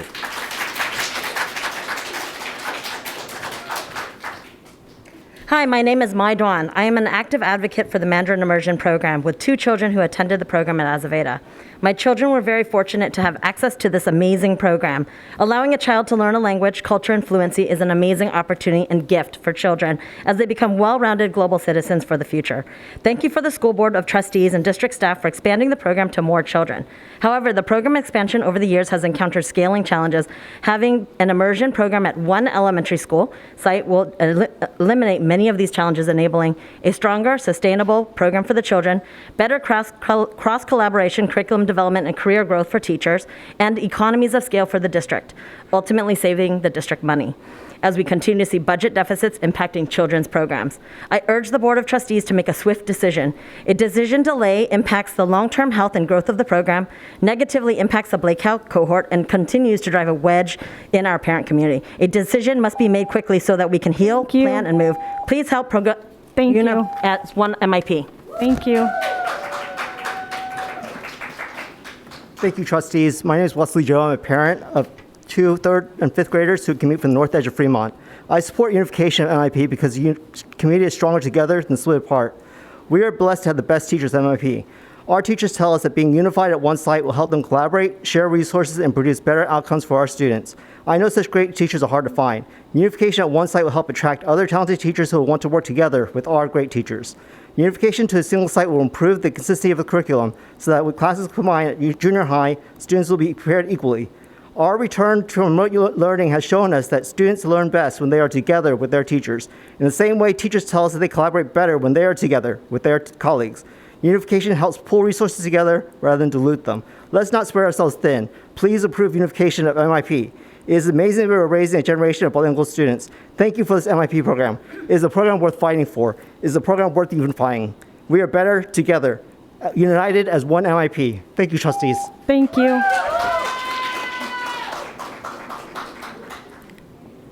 Hello, my name is Tara, a parent of a first grader at Blakely Elementary School. I'm here to support the unification of MIP to a single site Bringhurst. We're grateful for attending this program. We're very thankful for the decision made last year to expand 2 more classes at Blakely for this program. Our kid finally received the opportunity to join MIP. However, we feel isolated from the rest of the MIP community. We do not have the same resources that they have built over years at Azaveda. Our teachers have no easy sharing experience with their peers, which is crucial in the education process. It's wonderful when we hear Fremont Board is considering the unification for the program. We feel so thankful that we are not left behind. The Board of Trust to understand our needs and our difficulties. Please support the unification of MIP. Our kids want to grow up together. We want to be one MIP family. Thank you. Thank you. Hi, Fremont Board of Trustees. I'm Zen, a parent of a kindergartner at Blakely Elementary School. I'm here today to pledge my support for the unification of MIP to a single site with a preference of Lila Bringhurst. I'm very grateful that the Board of Trustees made the decision to expand the program so more families, including myself, can enjoy this amazing program. As a beneficiary of the good decisions that the Board has made, I sincerely urge that you continue to use your judgment to make good decisions that will benefit the greater good. That includes not just the current students, but prospective students for many, many years to come. Change is always hard, but looking at a bigger picture beyond just commute issues, unifying MIP makes sense and on so many fronts, financial fronts, teachers, students, and even a community standpoint. It's going to be a long evening, but I respectfully request that the board support the task force recommendation to unify MIP so we can set it up for success for the long haul. One MIP. Thank you. Hello, my name is Ina, and I have a child at first grade at Blackout. I'm here to express my support for the MIP to unify to a Bringhurst. There are just like 2 simple reasons here. One is to optimize the resource allocation. For example, instead of building like a 2 or 3 separate library, we can build a big library with a lot of Chinese books. And the second is diversify the student body. Just like a kid, some kids speak earlier, the kids now, they just play certain kids. If we want to grow, we want the kids play with more different kids. I think we should unify. So to grow MIP, please unify MIP in Bringhurst. Thank you. Thank you. Ina Chu, Eileen, Dennis Shin, Kate Wu, Sulan Wang, Felix Lechner.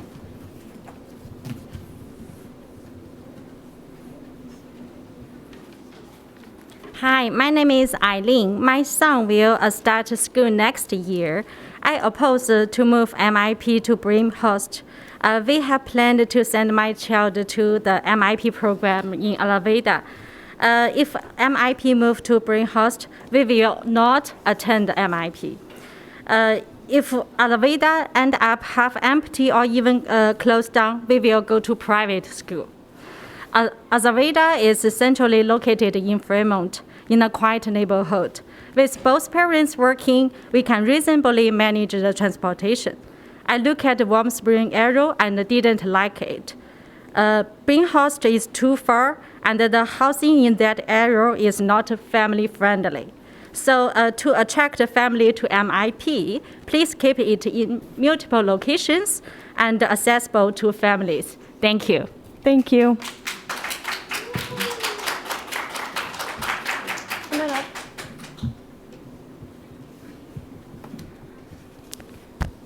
Hi, my name is. You have to keep it mask on. I'll put my mask on. Okay.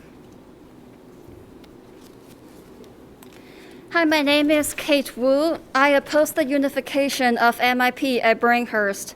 The proposal before you forces many kids out of MIP. The commute is too long. Many families with both working parents just can't do it. How is it good for a program to lose 27%? How is it good for the kids that can no longer attend the program? Or is your purpose just to increase enrollment at Brainhurst at all costs? The vote is in. 55% of parents opposes unification. Like everyone else, I work hard with my son to learn Mandarin. Parents like me are valuable to the program. Please do not ignore or ridicule our vote. Trustee Sweeney told us in January to drop out if we don't want to go. Please do not force me to make that choice. Please reject the task force proposals. Don't lose MIP families. Thank Keep you. MIP at multiple locations. Thank you. Thank you. Come on up, please. Good evening, every board member and everybody. My name is Yunan Wang, an operator of Blue Sky After School program. Blue Sky have access Mandarin parents in Fremont for over 10 years. We have helped especially families with two work sponsors, those with low income. English family rely on our help with homework. Upgrade students come to us for help with testing into the program. So we have been a very important part of the Mandarin program success. So this is devastating for our business since 95% of the kids in Blue Sky are from MIP of Azveda. So if MIP move away, that means I will be ending my school. So I beg you, please keep MIP in Azvedas. Thank you. Good evening, everyone. My name is Dennis, and I have two kids right now currently under the MIP program. So first of all, I try to remind everyone, 55% of parents vote against the unification, all right? And parents is the key to support the entire program. So parents' voice does matter. Please do not ignore the survey we have done. And besides, all the discussion, suggestions trying to explain the growing of the headcounts. What about the quality? The MIP have the good reputation because there are thousands of the student, family, and with the teacher from the Azaveda. They, for the past 10 years, that's the true value of the MIP, not the size, okay? And also 27% of families say they have to drop the program if they move to Brainhurst. And another 29% say they don't even know yet how Iraqi the people want to unify the campus, but it's actually tearing the current MIP apart. So I'm here sincerely to ask the board member. Thank you. Thank you.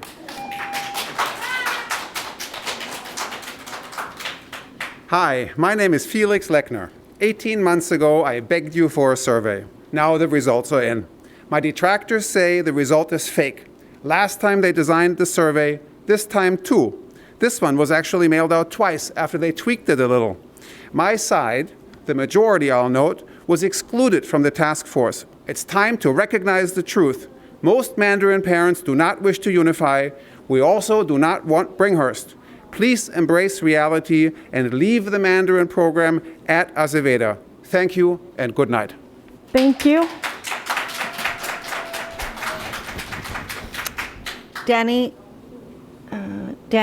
Cao, Wenbin Zhang, Crystal Tian, Sam Xiao, Yan, Kenny Duong, and Lily. Come on up, sir. Good evening. My name is Wenbin. I'm a parent of a prospective kindergarten student for the Mandarin Immersion program. After careful consideration and analysis of the possible location of the program next year, my family will follow a few of our friends to enroll in the Mandarin Immersion program at New Haven Unified School District instead, if the program does in fact get placed in Lila Bringhurst. Being a resident of Fremont, and as much as I want to stay with the FUSD, we simply cannot do the commute every day. While I'm grateful for the recent expansion of the program, with all the strands being placed together, I also question the lack of diversity my children will experience, and also the lack of empathy the district seems to have to children, in even considering suddenly disrupting their lives to make them adjust to a completely new environment. I'm here today to ask the board to reject both options proposed by the Thank you. so we can serve a broader audience.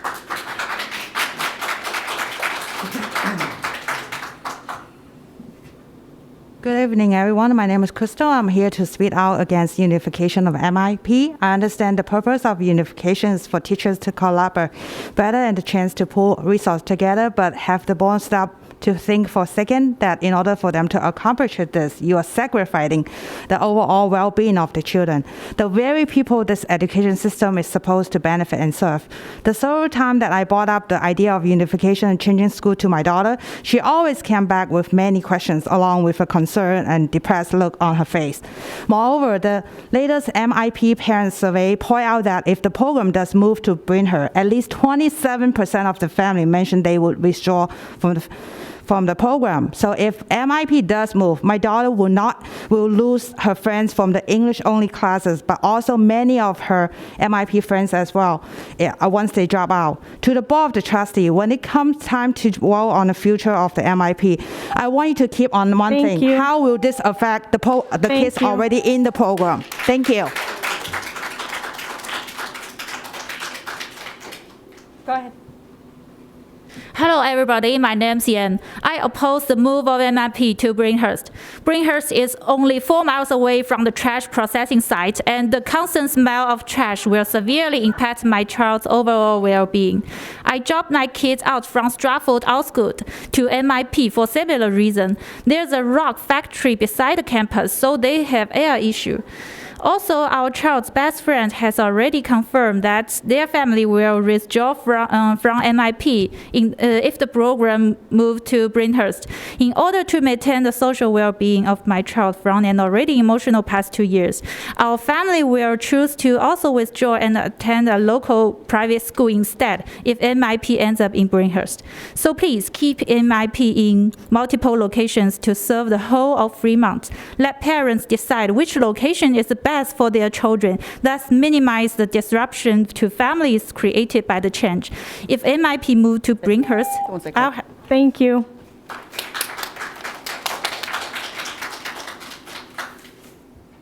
Hello, my name is Sam. I'm the MIP parent and a second grader student. My child just got tested and accepted to the MIP last September. I came here to speak about a position to disagree with the unification. The primary reason is this decision is affecting and ignoring the lower grade student and family. The decision was made before they arrived, and they're the one that accepted, and they're the one that stay for the next 6 years. I'd like to point out, same with the other folks, that 55% of the parents do not want to move from the survey results. If the survey was not accurate or has all raw data, I would like to ask who should be responsible and accountable for these failures if it's not executed well. And why would the parents and the students need to, especially the little kid from kindergarten, have to bear the responsibility of this poorly executed survey? Are we throwing away all the data entirely to put more stress on the innocent families and the children, affecting 400 families? That's it. Thank you. Thank you.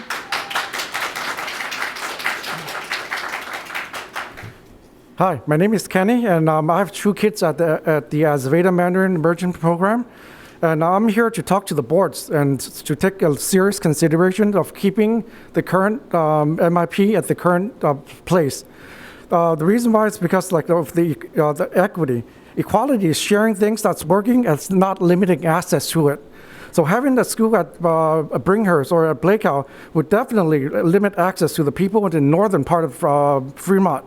I live in the Ardenwood area, and going there, it takes me 20 minutes, but the thing's it's going to take me 2 hours just to go there. And then I know a lot of people that's going that's considering going to the Union City because of the proximity of the program, and also because the things if things is working, then we should keep it at the multiple locations to keep the diversity. Thank you. Thank you.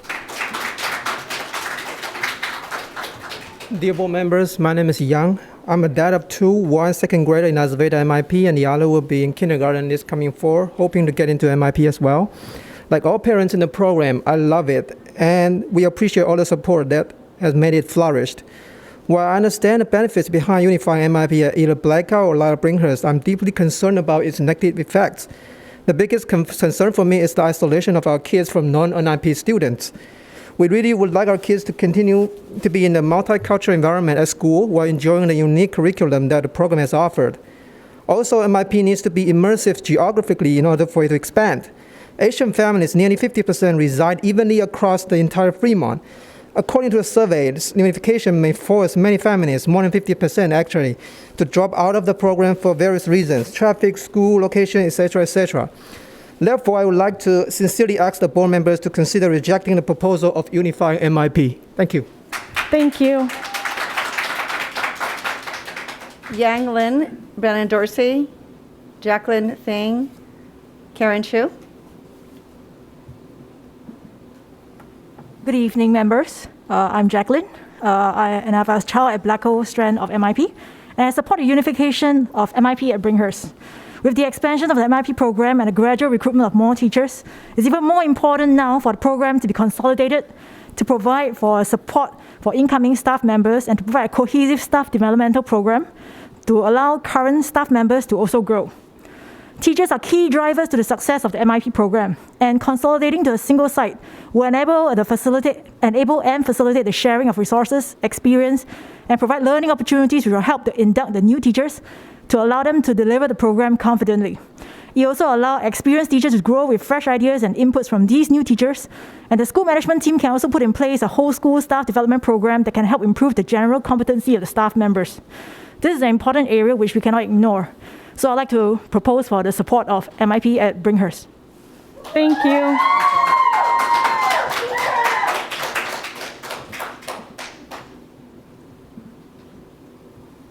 Hi, can I start? Hi, my name is Karen. I have two children in the Mandarin Immersion program. They're in 3rd grade and kindergarten. I support unification for the Mandarin Immersion program for 3 reasons. Number 1, our teachers prefer it. Our 1st grade teacher, Ms. Fang, was in the task force, and she clearly stated that the teachers' majority prefer to stay in the same program for collaboration. Number 2, it saves the district money. Isn't it better to buy only one set of library books than to have to buy 2 separate identical sets of Chinese library books? Number 3, we are stronger together. Most parents, if you really ask, why did you choose MIP in the beginning? People will tell you, I want my kids to learn Chinese, I want to learn one more culture, I really like the parents' active community, I really like the teachers, or I really like the kids' test scores. Whatever it is, most people do not say, I really prefer that one location. We have to stay competitive given that there are increasing number of Mandarin immersion programs in the surrounding neighborhoods. Thank you very much. Thank you. And just President Dorsey has 5 minutes because she's the head of our bargaining unit. Good evening, Brandon Dorsey, President of the Fremont Unified District Teachers Association. I was asked by the Blaco teachers to come here tonight to speak on their behalf, and I have a letter that they have written in support. I believe you should have received letters from the teachers at Grimmer and Vallejo Mill from the SDI program as well. I believe they are all in support of unification at Blaco. That's what I have to say on that point. As a veteran educator of 22 years and someone who holds multiple degrees in higher education, I have to say that as a practitioner, you can't do it alone. You don't grow as an educator if you don't have a teaching partner at your grade level to collaborate with on a daily basis. And I will tell you, last year when teachers were teaching on Zoom, especially those first-year teachers, it was so hard. And when you're in a silo by yourself, all you have are walls and echoes. When you have someone else to bounce off ideas with, that's when greatness happens. And who benefits? The students. The students benefit from that, and the program becomes richer and more exciting and better, and more people want to come. So without being in the program, having a child in the program, but as a practitioner with lots of experience, I know that because that's my life, and I live it, and I've seen it, and I've experienced it. And I believe that's what the teachers are asking for, and I believe that's what many of the parents want their children to experience, a rich program that is going to be dynamic and grow and not stay stagnant in a silo. Thank you very much. Thank you, President Dorsey.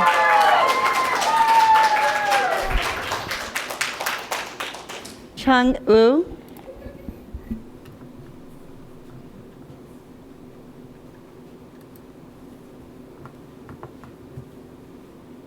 Chung Wu. Hi, can you hear me? Yes, go ahead. Oh, great. We have 2 kids in the Mandarin Immersion program, and we're concerned about moving it to Bringhurst at such a abbreviated timeline. Bringhurst is far. Almost 80% of recent survey respondents live north of the Grimmer Mission District. For these families, the move will mean up to an hour of extra commute time per day, leading to less sleep, less after-school activities, and less quality time for their kids. No doubt many dedicated families will do what they can to make it work, but many can't for financial or work reasons. Unifying at Bringhurst means excluding these families, and we don't believe that makes the program stronger. More families from more diverse backgrounds will make the program stronger. We ask the board to slow down and explore other options that ensure equitable access to the program while allowing for growth. And if the move is inevitable, we ask for more time to ensure after-school care is available at the new site and to give current families a chance to adjust and cope. Thank you. Thank you. That concludes public comment. Okay, and Ms. Sandoval, I'm doing a time check. I know we came back to open session late. 8:50. Are we Yes, due we for are. it? Okay. We're going to take a break and recess for 10 minutes. We'll be back at 9:05.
Is there any other name that I did not call for you to come up and speak? If you want to come and see me, please.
Okay, I think we're about ready to get started.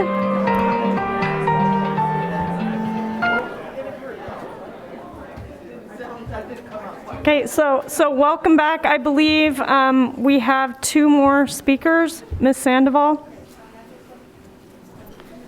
Matthew Stowell and Lily.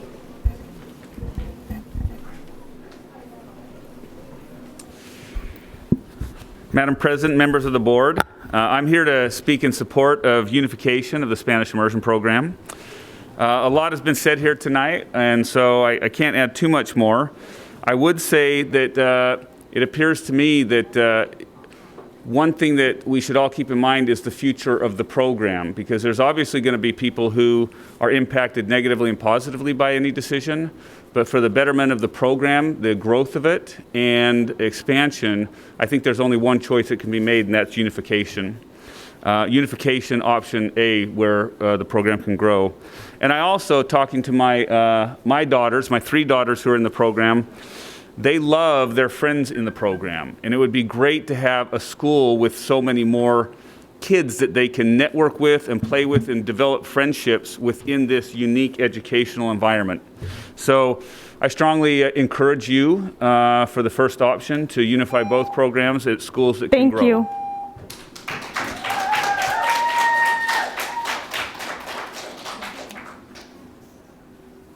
Good evening, everyone. My name is Lily. My name is Lily, and I oppose moving MIP to Lila Bringhurst. I have toured the school with my child many times. There isn't enough outdoor play area inside the school for kids.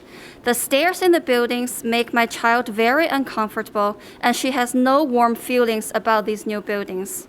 The area around Lila Bringhurst is dense and urban. It is not at all green and serene like the setting around Azevedo or Blakeout. Lila Bringhurst is in a redeveloped industrial area next to the Tesla factory, which uses hazardous materials. A fire just occurred at Tesla last week. The traffic around Lila Bringhurst will be terrible when hundreds of families all go there on the narrow streets to drop off kids. This will make the daily travel even longer. The young kids might have to walk through the city park themselves. Please do not move MIP to Bringhurst. Thank you. Thank you. Okay, Ms. Sandoval, is that all the public comment? Yes, okay. That concludes public comment. So before we move to board discussion, I just want to thank everybody who has come tonight or tuned in to provide public comment either in person or remotely, and to all the parents and family members and community members and teachers who emailed and submitted public comment.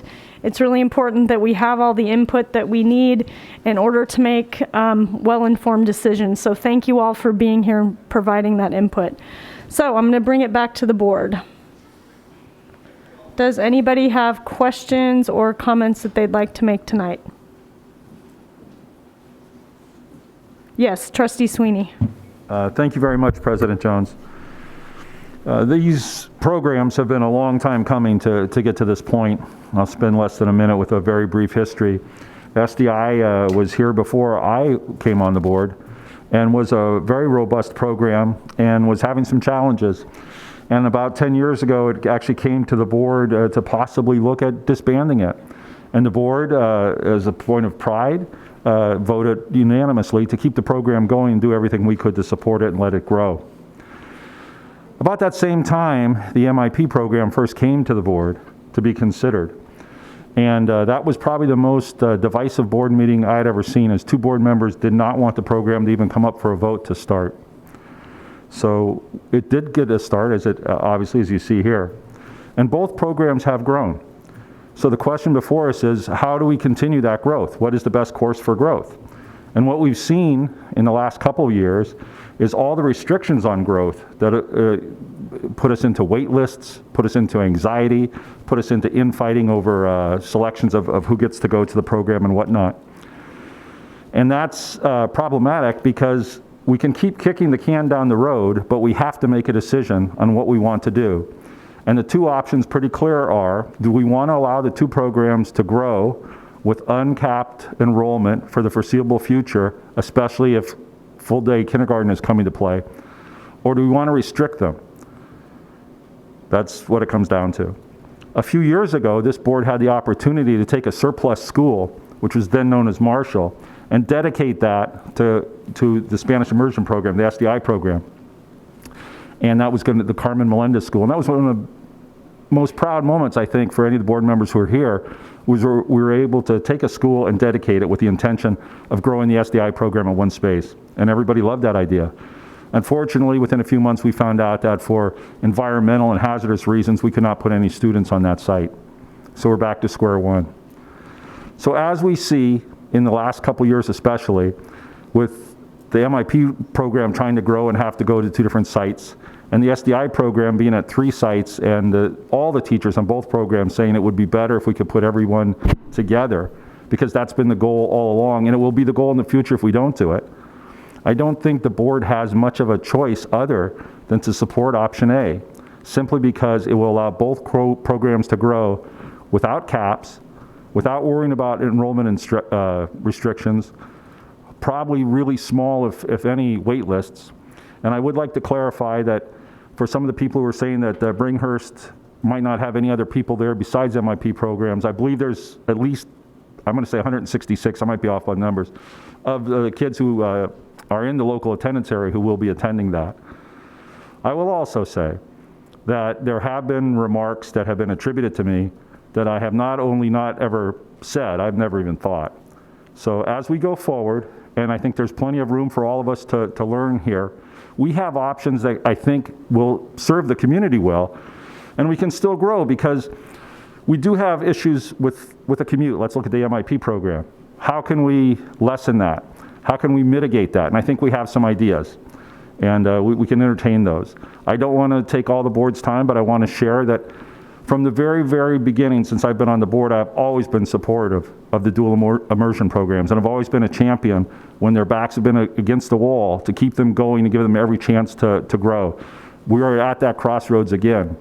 For those of you who watched the recent Monday night Joint City Council School Board meeting, you heard that over the next 10 years, the City Council will approve 13,000 more housing units for Fremont. And they say if they don't approve it, the state will come in and approve it. So we know that this growth is coming, and we have to be able to plan for it. And one of the best ways to plan for it right now is to put these 2 programs into situations that they'll be able to grow, that they'll be able to thrive, that the parents will be able to come together and be strong advocates for the program. And the bottom line is that the students will have a better educational experience if they're unified.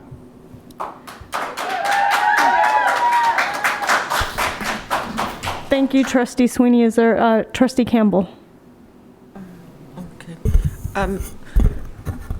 I just wanted to say that I have been part of the dual immersion program for as long as I've been on the board as well. And it has always been the goal of the program to unify.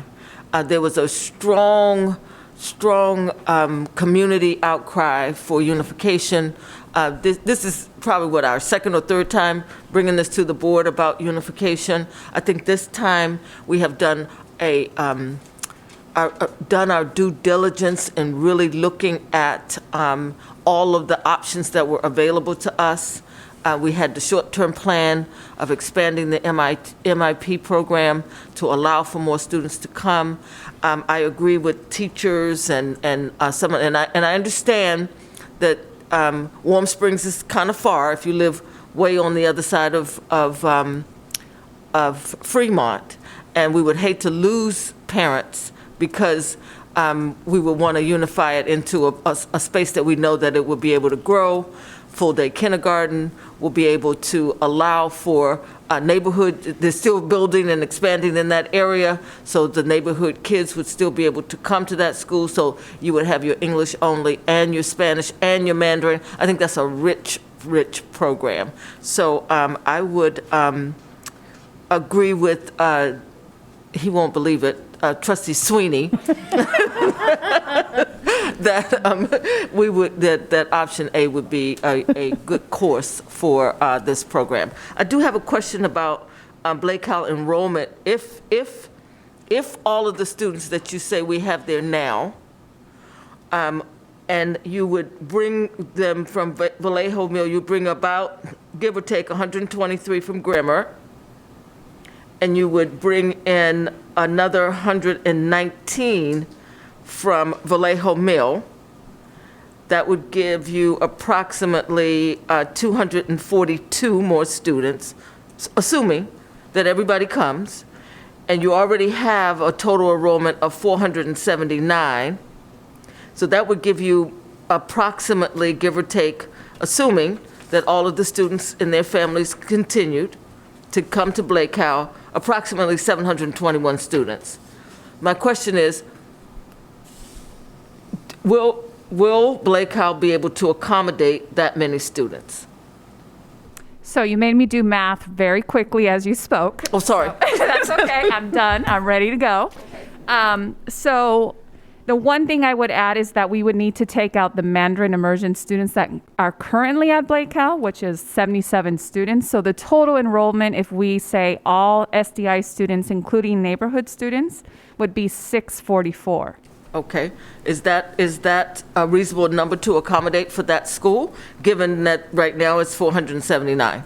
Yes. When I look at one of our attendance, our enrollment, the max capacity is 872. Oh, okay. Cool. Okay.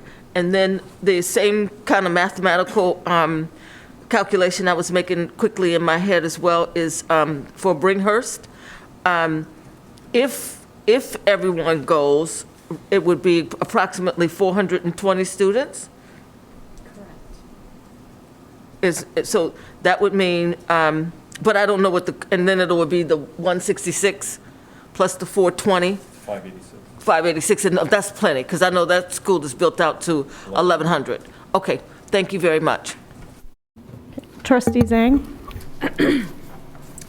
So first, I want to thank staff and thank the community's enthusiasm to come, forward to speak your mind. And I think that's the enthusiasm and the involvement which make our school district great. And so I think that in the perfect world, in my opinion, I would like to keep, I'm thinking out of the box, to keep Las Vegas MIP as is, and then move some of listen to me out, then move some of the families to Lilac-Hurst. But with coming, we are going to have, no, hear me out, let me finish. But my thinking is we are also going to have a full day a kindergarten program coming up. So then when we have this program in place, and then it's going to possibly reach the capacity of Las Vegas. So then Las Vegas is going to move again, you see.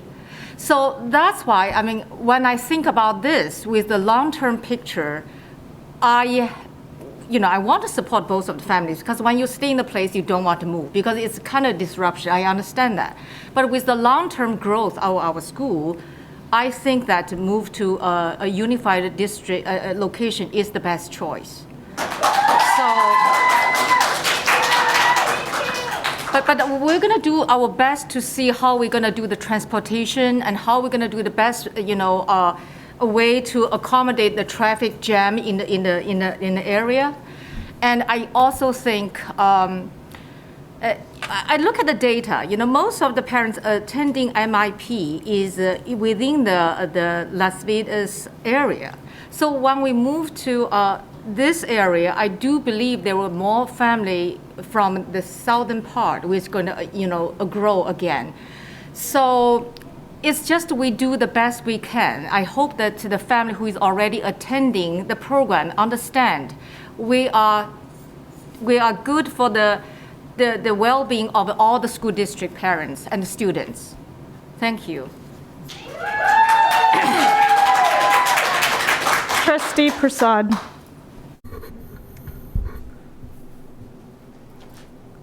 So again, thanks for the presentation and for the task force that actually provided the feedback. As I was creating my own rubric as to how to evaluate this decision, the first number one priority for me would be to see how does it enhance learning for students. And we have heard some qualitative things from you, and even from President Brannon, that the teachers feel that it'll be better. And then enhancing curriculum, how does it enhance curriculum? So is a collaboration between the teachers the primary value that will enhance curriculum here? It would be collaboration, looking at being a data-driven school culture where you're looking at student data and being able to respond in real time and provide differentiated instruction. So there's so many possibilities with that collaboration piece that would enhance the curriculum. Okay. And then some community members said that the library is fragmented today, and perhaps the library can be consolidated and be richer. Yes, so Okay. we're already looking at that possibility, yes. Now the third thing, and it is important to me, is to minimize disruption for current families there. So what can we do to minimize that? I mean, I can understand going from Azaveda to Bringhurst, it can take 30 minutes in the morning, right? And so that is an issue. So what can be done about that? So we should look at it. Yes, and that's certainly, I think, a big consideration across our whole district. I know that we already have a selected principal for Lila Bringhurst, and one of the charges of our principals working with her school community onto her schedule. So it will be important to look at what the bell schedule looks like for that school. We had heard some of the questions around after-school care and what possibility there is. That site would have some space for some after-school care. That may also be a possibility. I would leave it to our principal to start to work with her school community once we start to get the pieces in place. And that would, I think, give some stability as well to the families. That would be one of our next steps after the board decision. Okay, so when this comes to us for a decision, I'd like to see more about how we are going to address. I mean, commute is one thing, and then for people that may be working back there, with both parents working, providing care before school and after school could be a way to mitigate the problem, right? So to me, that's a big consideration in my decision making. And then number 4, I see that this program seems to be somewhat in surviving mode, right? Because it is limited by capacity. We are putting kids in a wait list, and there are very few seats available, right? And there's no room to expand at Azaveda. So to go from surviving to thriving is what I see as a value of consolidating in one place. So what are the plans to actually grow it over there? And what have we quantified? Will it attract more kids? What added value will that new location provide to the community? I think we heard from some of the speakers this evening, but certainly with immersion programs, as you heard, the parent component is vital to immersion, as is the teacher piece. Some of the immediate recommendations and questions and information we heard from families and teachers was the recruitment aspect. So, I mean, a big thank you to our parents who really have done a great job in that area. But I think it's also how do we support our if it is at Lila, the new principal to really start to optimize and publicize that the program is at Lila. That's going to be a big selling point, I think, for growing the program. The other aspect as it relates to the Spanish immersion program is that for the first time, if they're unified, we will have more than one class at every grade level. So that immediately will be just so powerful for not just teacher collaboration, but dual immersion is enriched education. And with enriched education, our teachers are always teaching the second language learners in the classroom. If they're teaching in Spanish, they're teaching to the English only kiddos. If they're teaching in English, to the Spanish primary language speakers. So it's about publicizing the beauty and the richness to really create these global students. And so that piece, I think, is something that as a district we can definitely improve on as it relates to growing the Spanish immersion program as well. And really, those are some next steps for us as a district. So I think it's very powerful to leave a lot of that promotion and growth and unity at the school site. So I've created a few programs in my past career, and where you really see it grow and move is that when it's centralized at the principal level, with the parents as partners and with our teachers as partners, but then certainly district support to grow it. So there will be some next steps after this, absolutely, and we heard that also from our task force members that wanted to make sure, like something like, for example, I think it was Ms. Camacho who had said, is there a way to communicate? Like there's a way to unify all of the Spanish immersion families that for the first time are going to have to get to know each other. So there certainly is going to have to be mixers. There's going to have to be family picnics at the beginning of the year.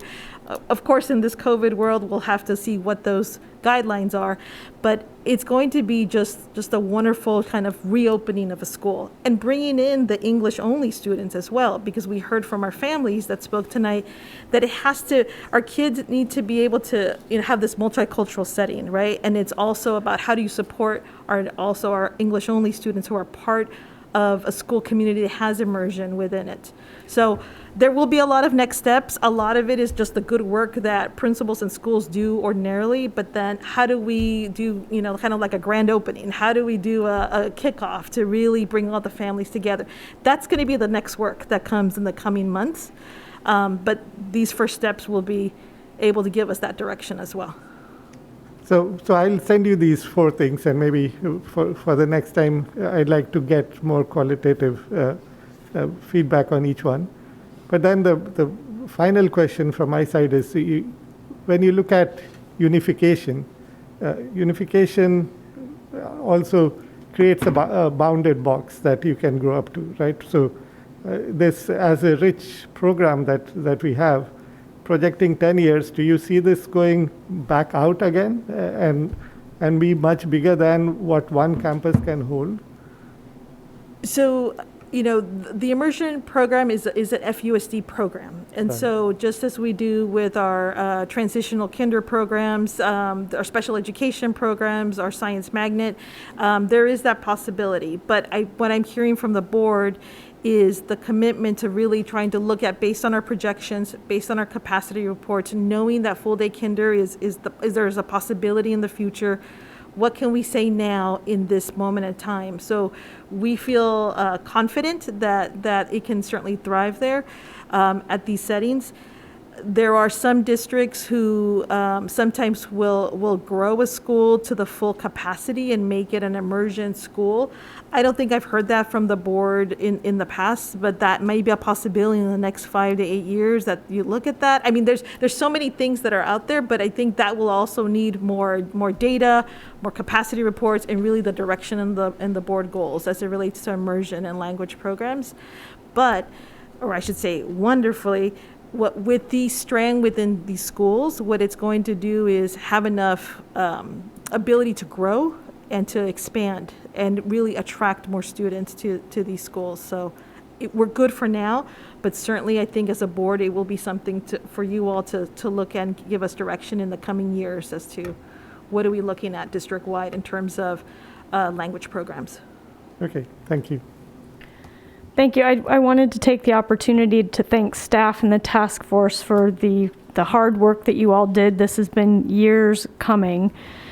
And I know we've heard from many families who are going to be impacted by this decision. And I don't want to take lightly that there will be some families who feel like they can't continue if we unify, and some families where the commute will be a hindrance, and changing schools is not easy for students. But I think as we look at the programs overall, the importance of being able to grow the programs is a primary consideration we have, and the importance programmatically of having the consolidation and allowing for collaboration with teachers and for the parent communities to be really cohesive.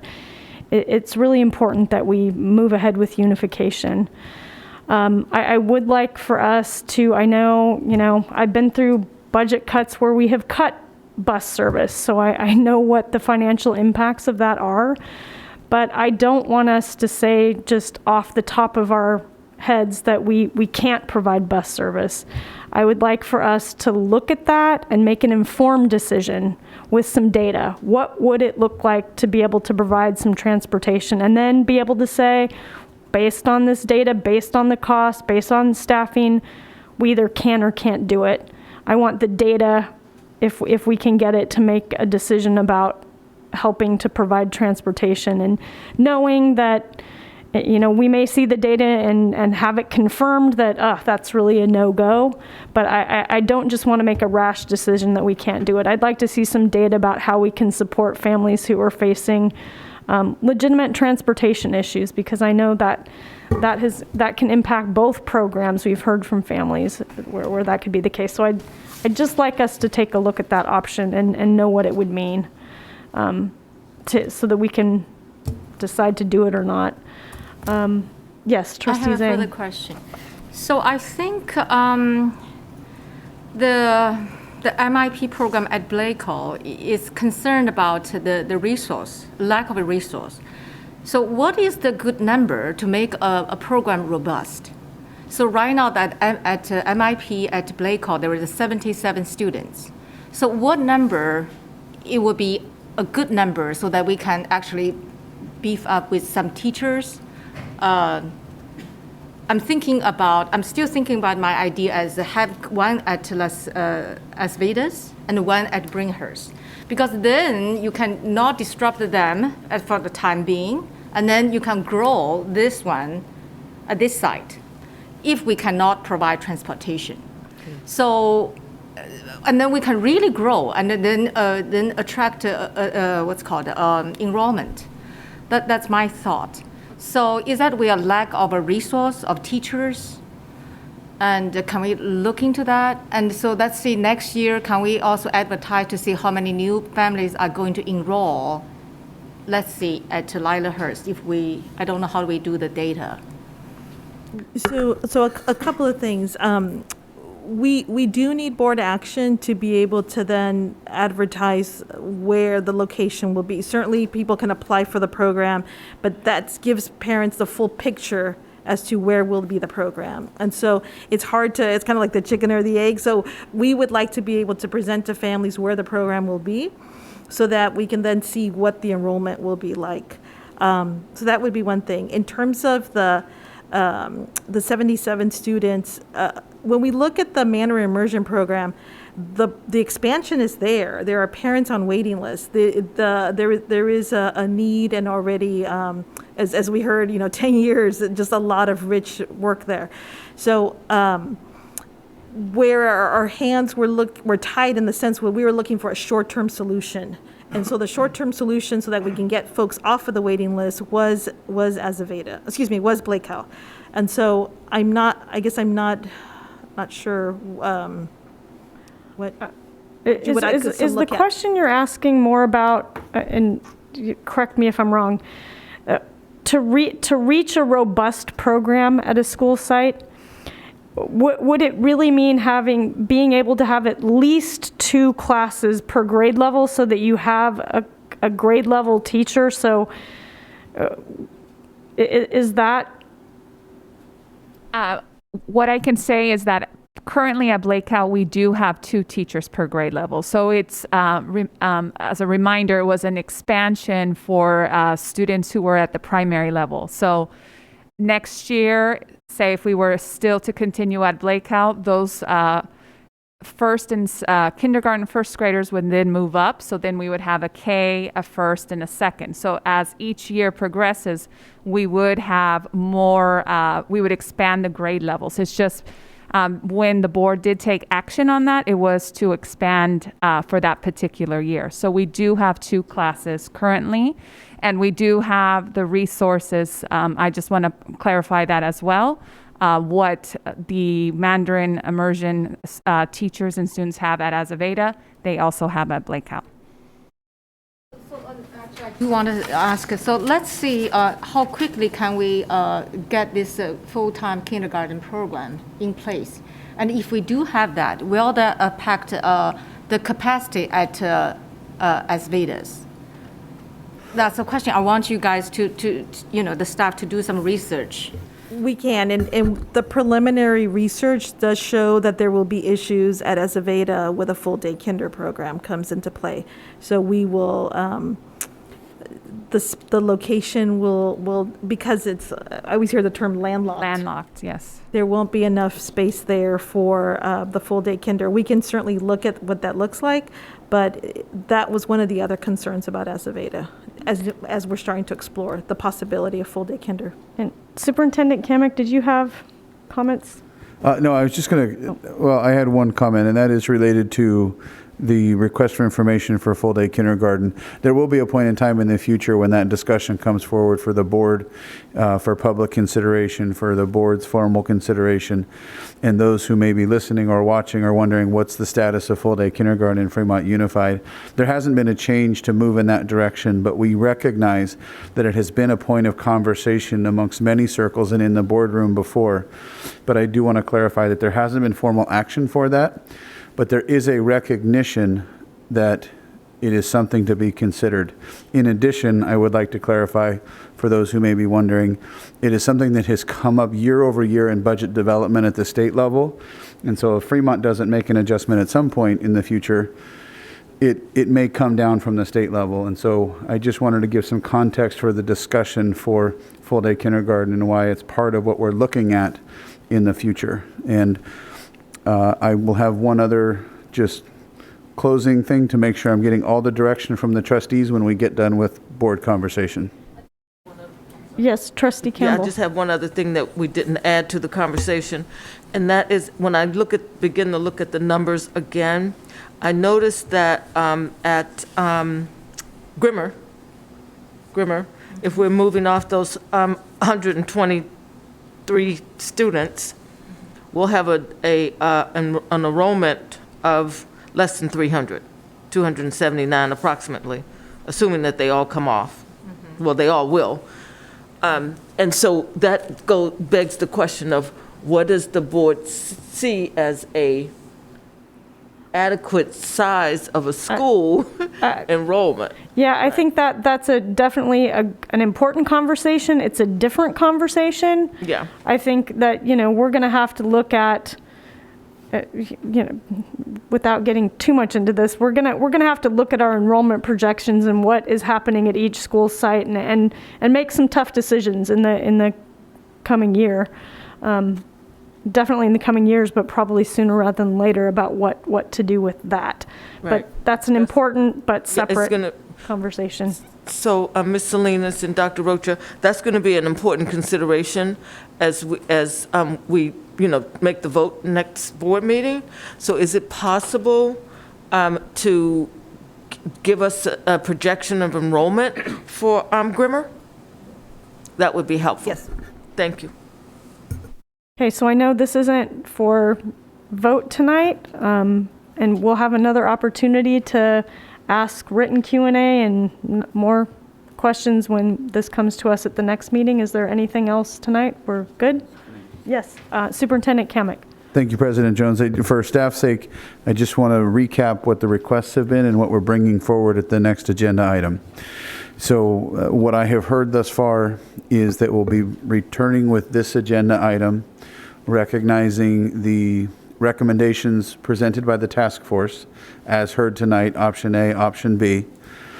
And in addition, there have been requests for some more qualitative data related to before and after school programs, and Trustee Prasad will send that information to staff. Requests for information regarding transportation implications, and requests for information about the size of Grimmer, and will of course include other schools involved in the discussion process for the overall enrollment impacts. And as we look at the future of a school with the immersion programs coming off, including the potential outcomes for other program growth, other things that can happen within the district to support that school or other considerations. Does that encompass the requests from trustees so we can Thank you very much. Okay, thank you again to everybody who came tonight to provide us with needed input and perspective. All right, we're going to move on. We're going to go back to our agenda and go back to item 15.1, which is the school reopening updates.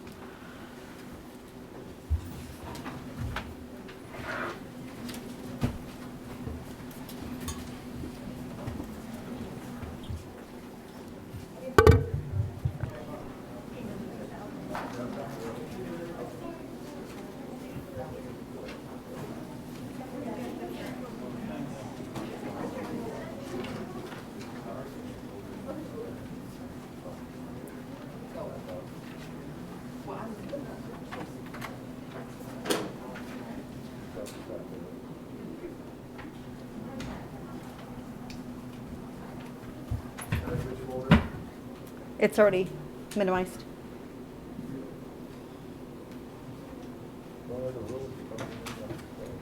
Oh, wait, you don't have a presentation. You don't have a presentation. We started off with it and then we decided not to. Oh, Thanks. I think we gotta now stick with what we got. I'm so used to doing a presentation for this item, I automatically came back to the spot to present. So it's encapsulated in the agenda item itself when we look at 15.1. And what we are looking for here for trustee direction and approval is, as we've discussed in prior meetings, to move forward with bringing back volunteers to campus and under what conditions we would be doing that. We've taken a look at other local districts. We've had some discussion with staff within the district, and we believe that it is an appropriate time to move back to allowing volunteers on campus with the provision that they be vaccinated and that they meet all the prior requirements that Fremont Unified School District has had in place historically for people to volunteer. I would also clarify that volunteering is subject to each individual staff member, classroom, teacher's prerogative and how that is rolled out. But we would like direction from trustees tonight to move back into allowing volunteers, providing that they are vaccinated. We're looking at the definition of vaccinated as prescribed to us or given to us by local and state health officials, so that if that changes in the near future, we're aligning with that.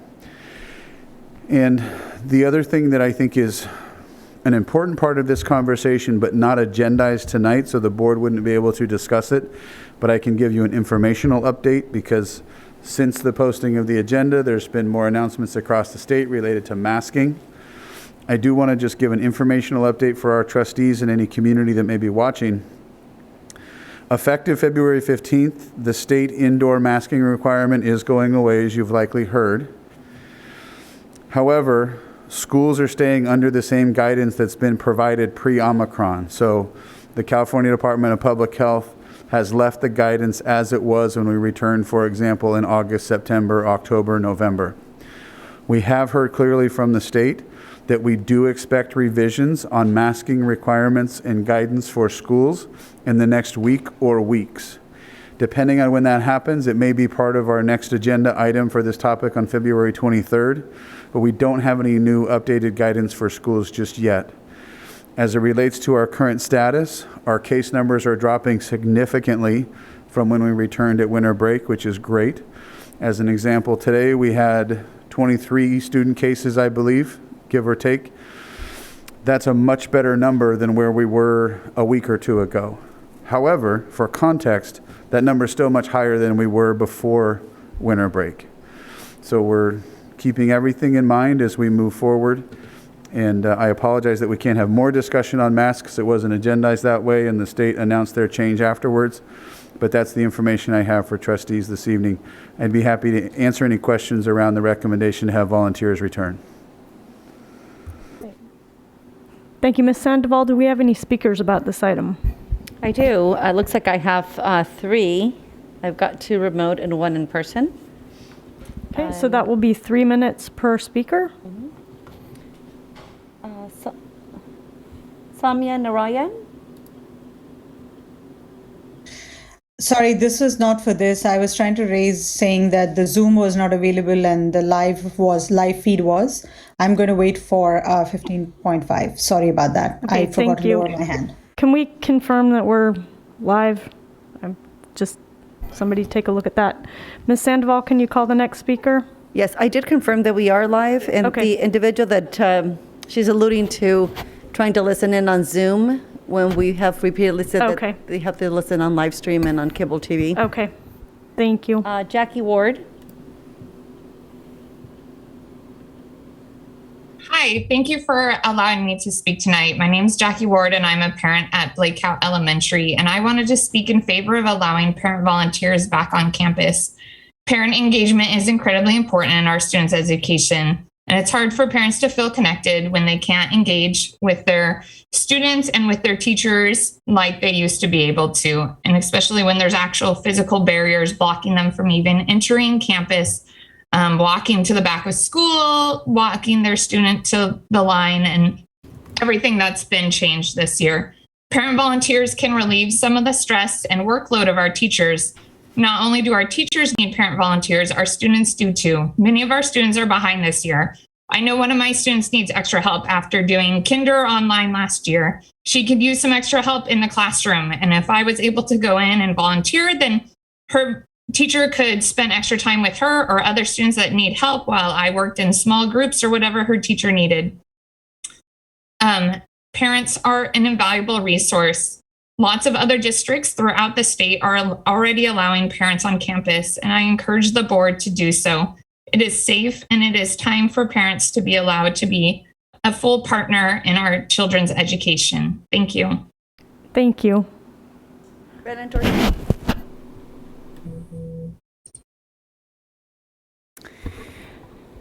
Brandon Dorsey, Fremont Unified District Teachers Association.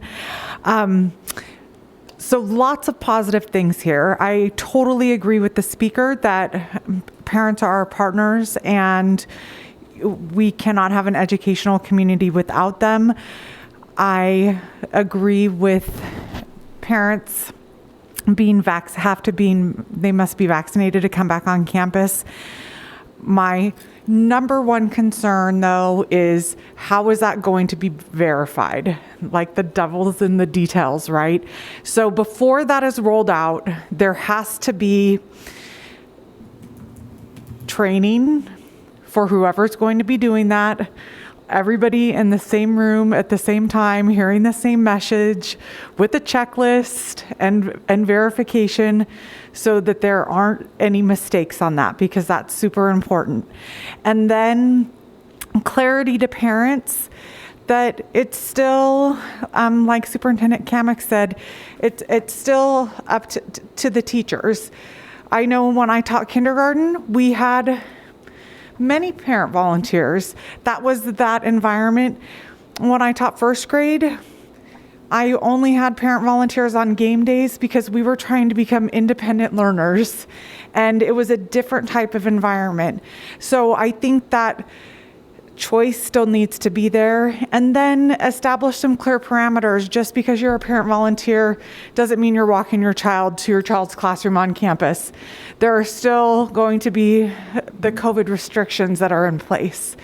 So I do think it would alleviate some of the workload that our teachers have been experiencing. So there are lots of positives, but again, let's make sure we roll it out correctly, that everybody's on the same page and gets the same training, and that the same message goes out to staff.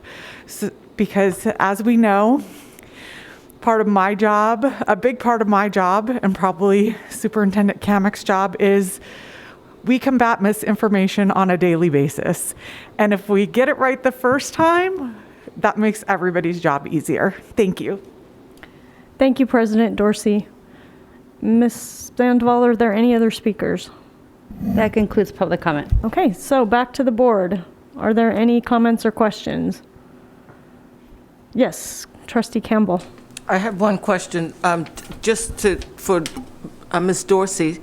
She asked, and I think that's a good question, how are you going to determine whether the volunteer is fully vaccinated, and how are we defining that? Is that the first dose of J&J, the second dose of the other two, and the booster, or is it fully boosted?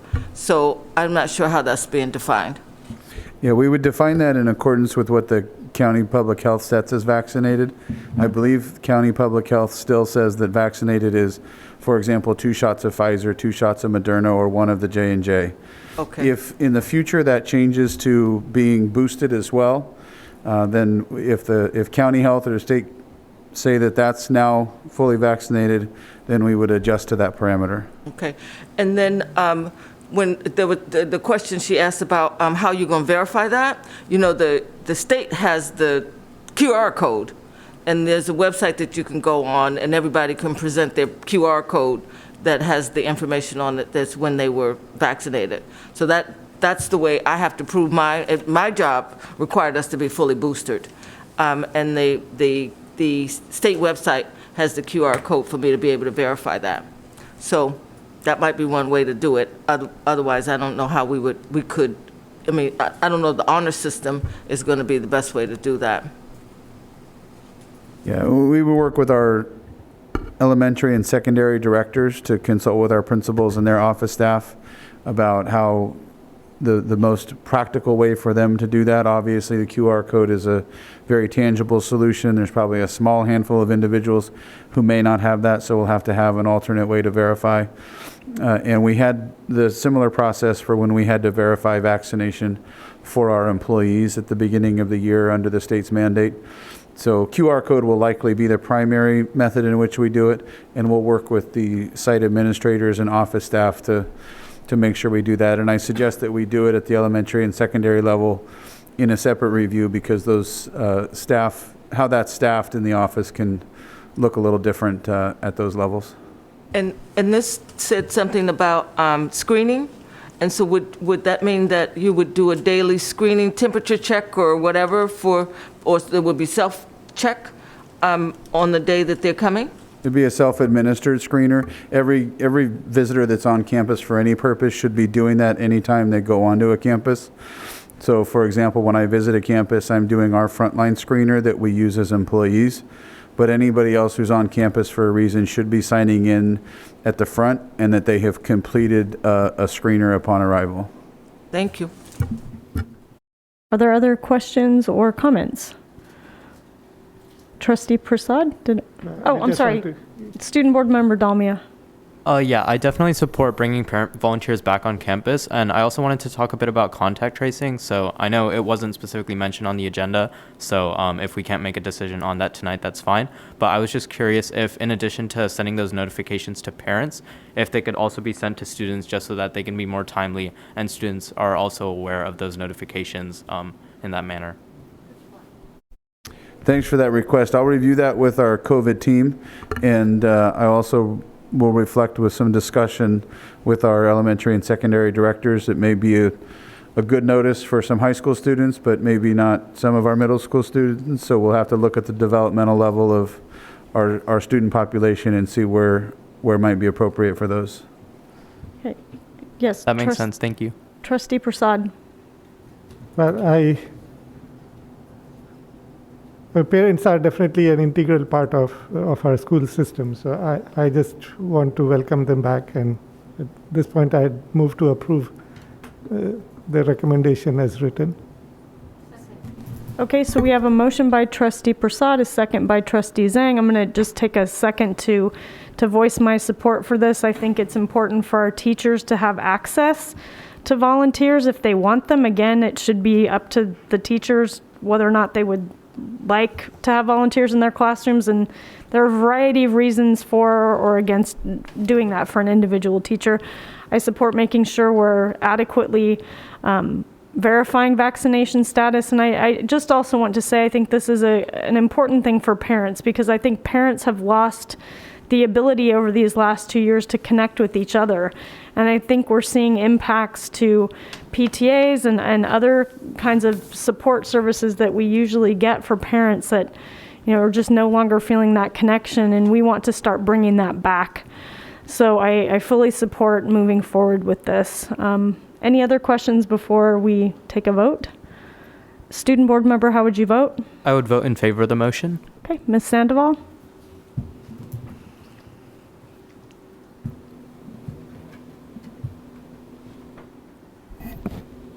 It is open for your votes.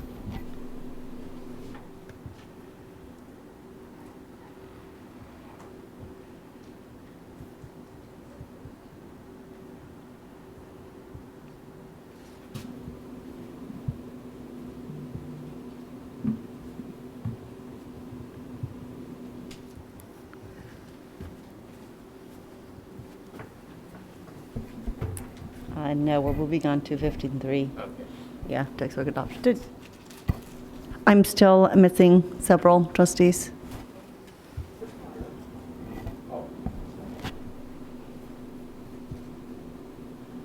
Thank you. Motion passes unanimously. Okay, we're going to move to item 15.3, the presentation and discussion of the textbook adoption for 6th through 8th grade social studies. Mr. Superintendent. Thank you very much, President Jones. I will defer this item to Assistant Superintendent Salinas, and we have our Director of Curriculum and Instruction, Kim Kelly, here with us as well today. I appreciate the flexibility in moving the item. Thank you very much, Ms. Kelly. And Assistant Superintendent Salinas. Yes, thank you. We come forward this evening with an information discussion item. As you know, one of the I should say our curriculum instruction department has been very busy this year, and a big thank you and shout out to our teachers and administrators that have been part of a pilot and really just looking at how we can update and bring our students the most current, up-to-date materials. And so this evening, Ms. Kelly comes forward with a brief presentation, but also to give you all the opportunity to ask questions about this. And then we anticipate coming back at the February 23rd meeting to bring this back for a vote by you all. Thank you.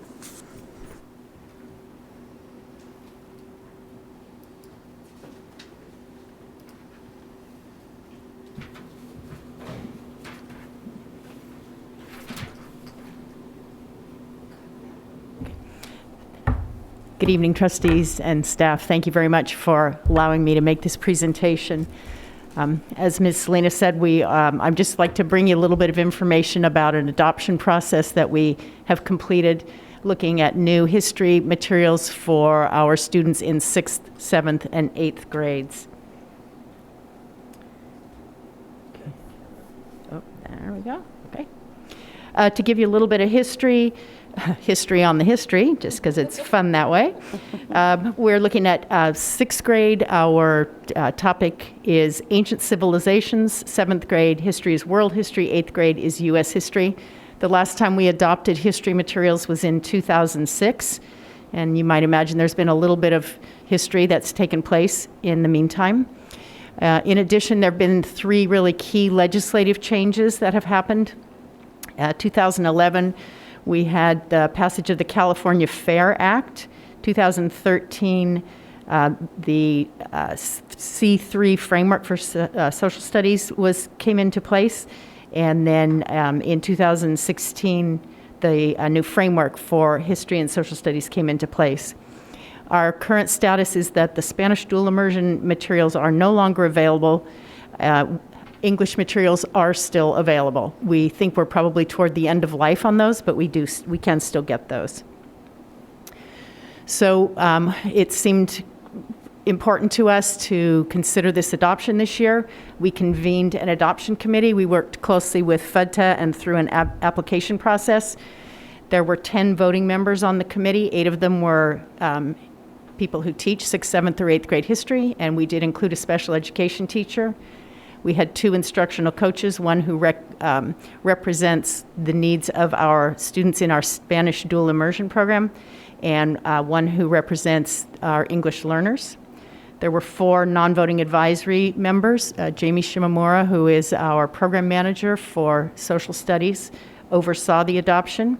2 more instructional coaches, one representing CNI and then one representing our Mandarin immersion program, and then I am an advisory member as well. We developed a rubric, as we always do, against which our committee members judged the materials. And these are some of the documents and some of the frameworks that we took into account as that we consolidated to create our rubric. The rubric process started in September and ran through mid-January. In the first 2 phases, we were looking at materials from 4 publishers, McGraw, National Geographic, Savas, Pearson, and TCI. And during those first 2 phases, we were using the materials, the online materials and the physical materials, if we had them, to determine whether the content and the analysis and the citizenship and all of the different elements that we needed were in the materials. Following phase 2, the adoption team determined that National Geographic and TCI did not meet the needs of our district, and so we set those 2 aside. We took the 2 remaining programs, which were Pearson and McGraw, and we piloted them in classrooms. After the pilot period, the team came back together. They took into account feedback we'd gotten from the public, and they came to a consensus agreement on which program they would recommend. Typically, when we do an adoption, we make materials available for review, both to the public and to trustees, after we've made a final decision. But we felt with these history materials that there might be significant input from the public, just because of the nature of the materials, that we should know before we made our final decision. So once we knew what our 2 finalists were, we opened up a period of public review. And so we opened that up on the 29th of October. That ran through the 12th of January, which is much longer than our normal public review period. We really, thanks to our superintendent's office, we made lots of different outreach to people using Bright Arrow, school websites, district websites, email, and we made available a Google form. And through that process, we received feedback, 118 feedback submissions. So that was, we felt confirmation that this was something that the public really cared about. The adoption committee took all 118 of those, read them, and took them into consideration before they made the final adoption. This will be implemented next school year, assuming that it's the pleasure of the board to approve the adoption. We will provide professional development, which will be required for anyone who's going to be teaching these materials. If the training has to happen outside of the teacher's contractual work day or work year, which it very well might, because we're really short on PD days these days, then teachers will be paid for their time. We're going to be working with the publishers to provide that PD, and we have not yet determined the dates, but we're working hard to find those. Once everybody's had initial training, then we will provide ongoing support in the form of advanced professional development, and then also individual opportunities for teachers to work with our coaches there in the C&I department. So as Ms. Salinas said, this is just an information and discussion item. When the item comes back at the next board meeting, I'm hoping that you will vote to adopt the My World Interactive California History Series from Savas Pearson for grades 6, 7, and 8. And I welcome any questions. Thank you. Ms. Sandoval, do we have any speakers? This is for 15-3.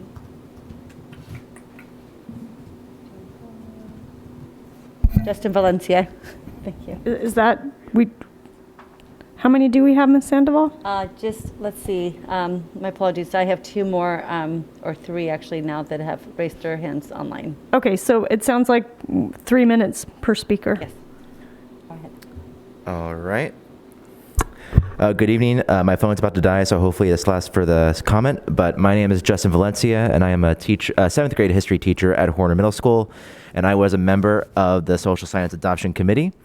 I wholeheartedly support the recommendation. I know it's not up for official recommendation today, it's just informational, but I do support the Savas Pearson recommendation that we made.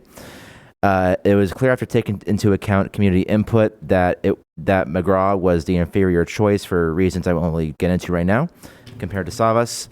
There's a lot of great stuff that's covered in it that's not covered in our current textbook. I joke with my students each year that the textbooks are quite literally older than they are. I was in 7th grade when these current books were released. But it's cool that all these new areas are covered. It covers the new frameworks. We're covering areas of the world we haven't covered before. Indonesia. I had one student who was born in Malacca who was hyped as heck to get to hear about Malaysia in the textbook. Same thing with covering Korea more, so it was great to see these cultures represented. That all being said, my main concern with the adoption, future adoption, I should say, is allocation of resources for the curriculum. As I understand it, we would be currently recommending one book and one workbook per student, which means about 100, for me, for example, it would be 150 textbooks and 150 workbooks. But that isn't quite the consensus we came to in our committee. I know that personally, if we were to get workbooks at our site, and when I say workbooks, I mean consumables that have, rippable pages they can rip out, and each student gets one to write in, hardly any teachers would use them at our site. And it'd end up being a waste of money, which we want to avoid. And we discussed an alternative of having them, teachers can actually access the online portion. You can print out or download only the pages you need and then just make copies from there. And it seems like a much efficient use of resources. Plus, it's just one less book the kids need to carry with them each day and their backpacks are already stuffed. I think the largest issue, though, is that there aren't currently enough textbooks for both having a home set and a class set.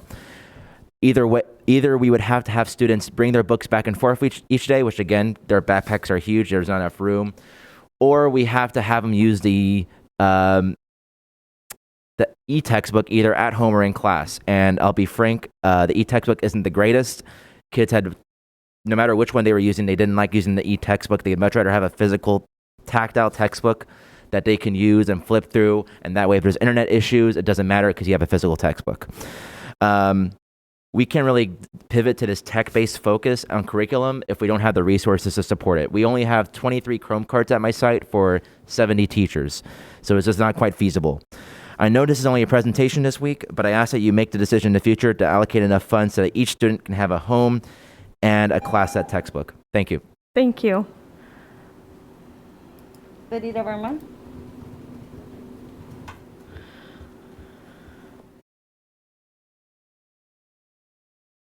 Benita.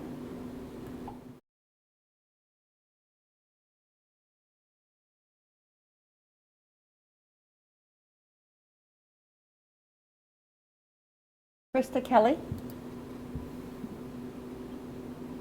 Hi, thank you. Krista Kelly, sixth grade teacher. I was also on the adoption committee for a new history textbook.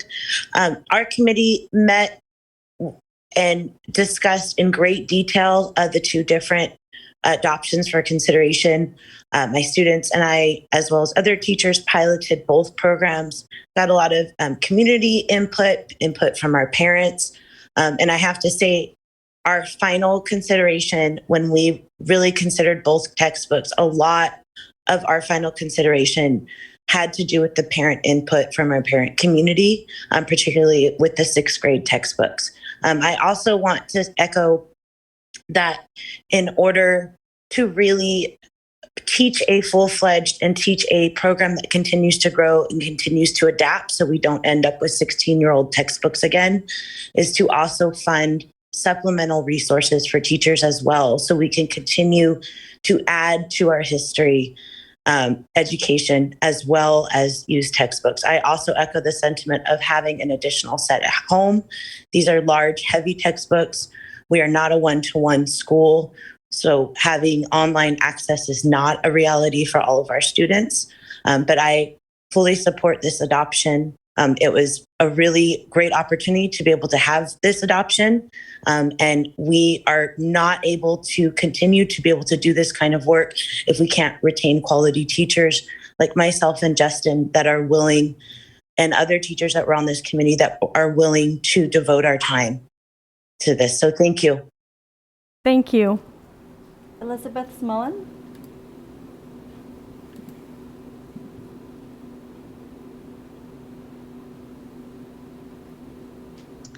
Hello, and thank you for hearing from me, even though I'm Elizabeth Smullen, a middle school science teacher, and I was a member of the pilot committee for science curriculum 2 years ago.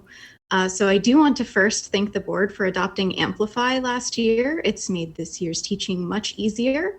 However, my pilot experience included making recommendations to the district that were not followed. We asked for the district to adopt the curriculum that we piloted with resources like the material kits, articles that students can actually write on and annotate, one student workbook per unit, and at our site, some understanding from other teachers that science needed Chromebooks more often than usual for the large section of online curriculum. What we received was a very different experience. No materials kits were purchased. We received textbooks that the students are not allowed to write in, which undermines the science literacy aspect, which was a big draw of the program in the first place, and 2 giant workbooks when we have no lockers at our school site and no extra Chromebook carts or even Chromebooks in our school. So I'm just here to encourage you to listen to your experts, the history and social studies teachers that you have on your current pilot committee for this curriculum decision.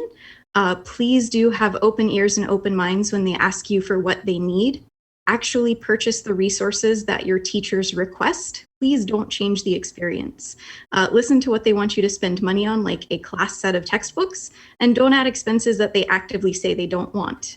In science, our $142 textbooks that students can't write in is an incredible waste of money.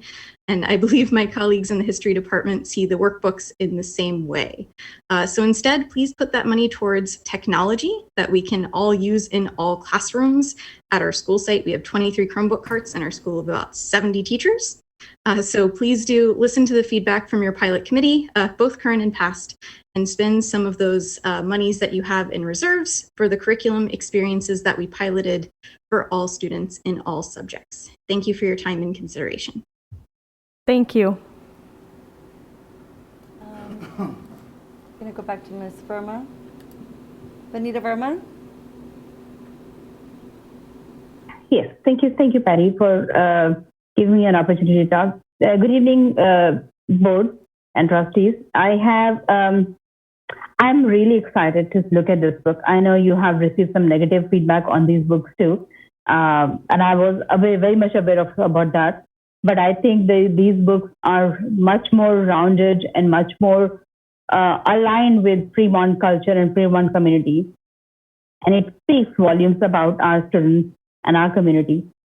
Also, I think it's a very good starting book for history. I myself did master's in history and did thesis on 2 subjects in ancient history. But having said that, I know history is not an art subject. It should not be taught as your point of view versus my point of view. It is a science subject which should be based on facts. And I hope when our teachers are teaching, and I'm sure our teachers are going to do that they are not going to include their opinions, but talk about facts and fact-based education.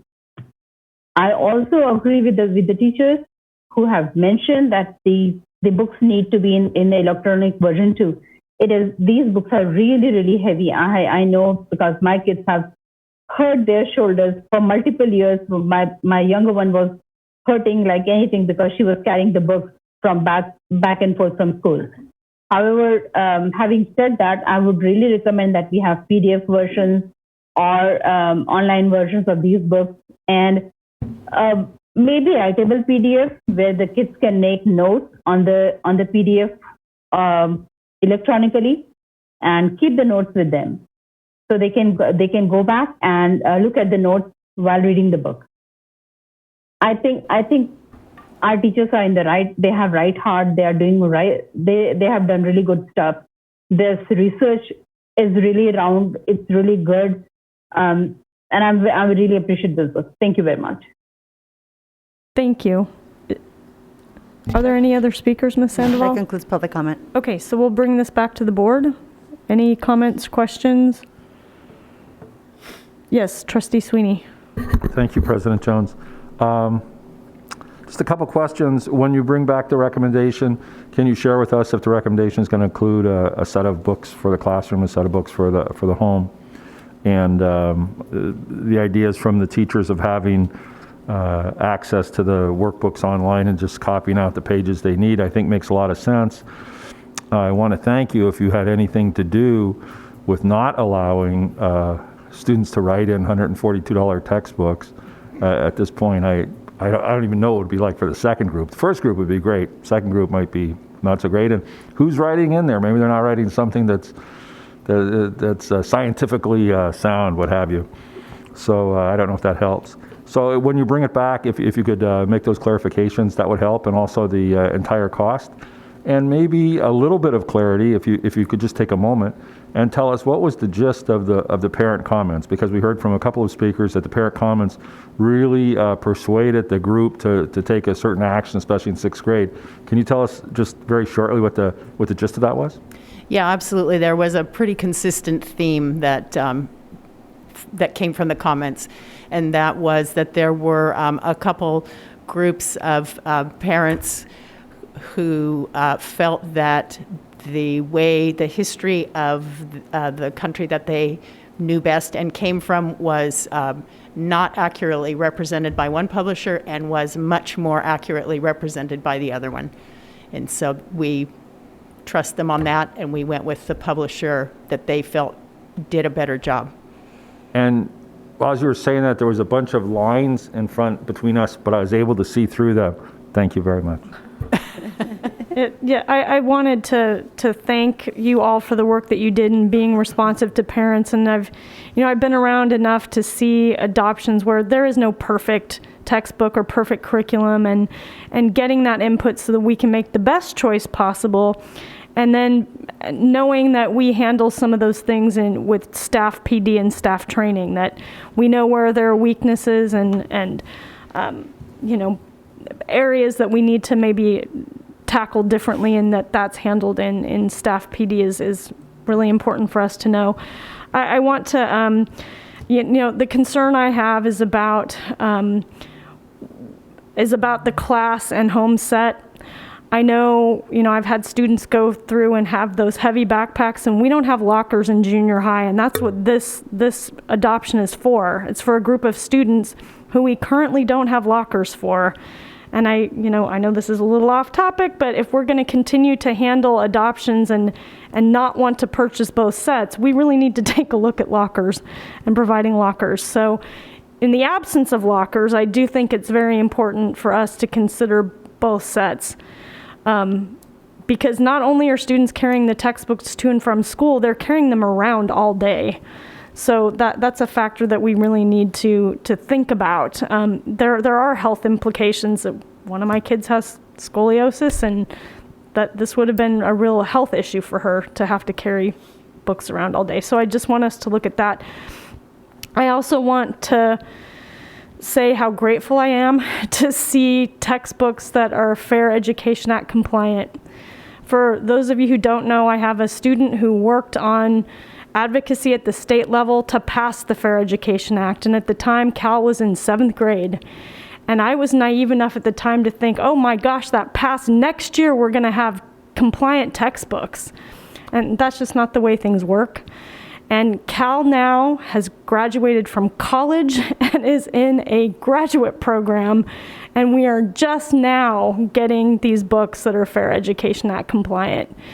And I am grateful, and there's part of me that also feels sad for the 10 years of students who didn't get the benefit of this material. So I'm very, very grateful to have it now, and I know, our staff worked hard to try to supplement with material that covered those topics, but it is so much better to have the books that are actually compliant, and I'm so glad to see this, and I'll be touching bases with Cal tomorrow to let them know what's finally happened here. So I look forward to this coming to us for approval soon. Are there any other comments?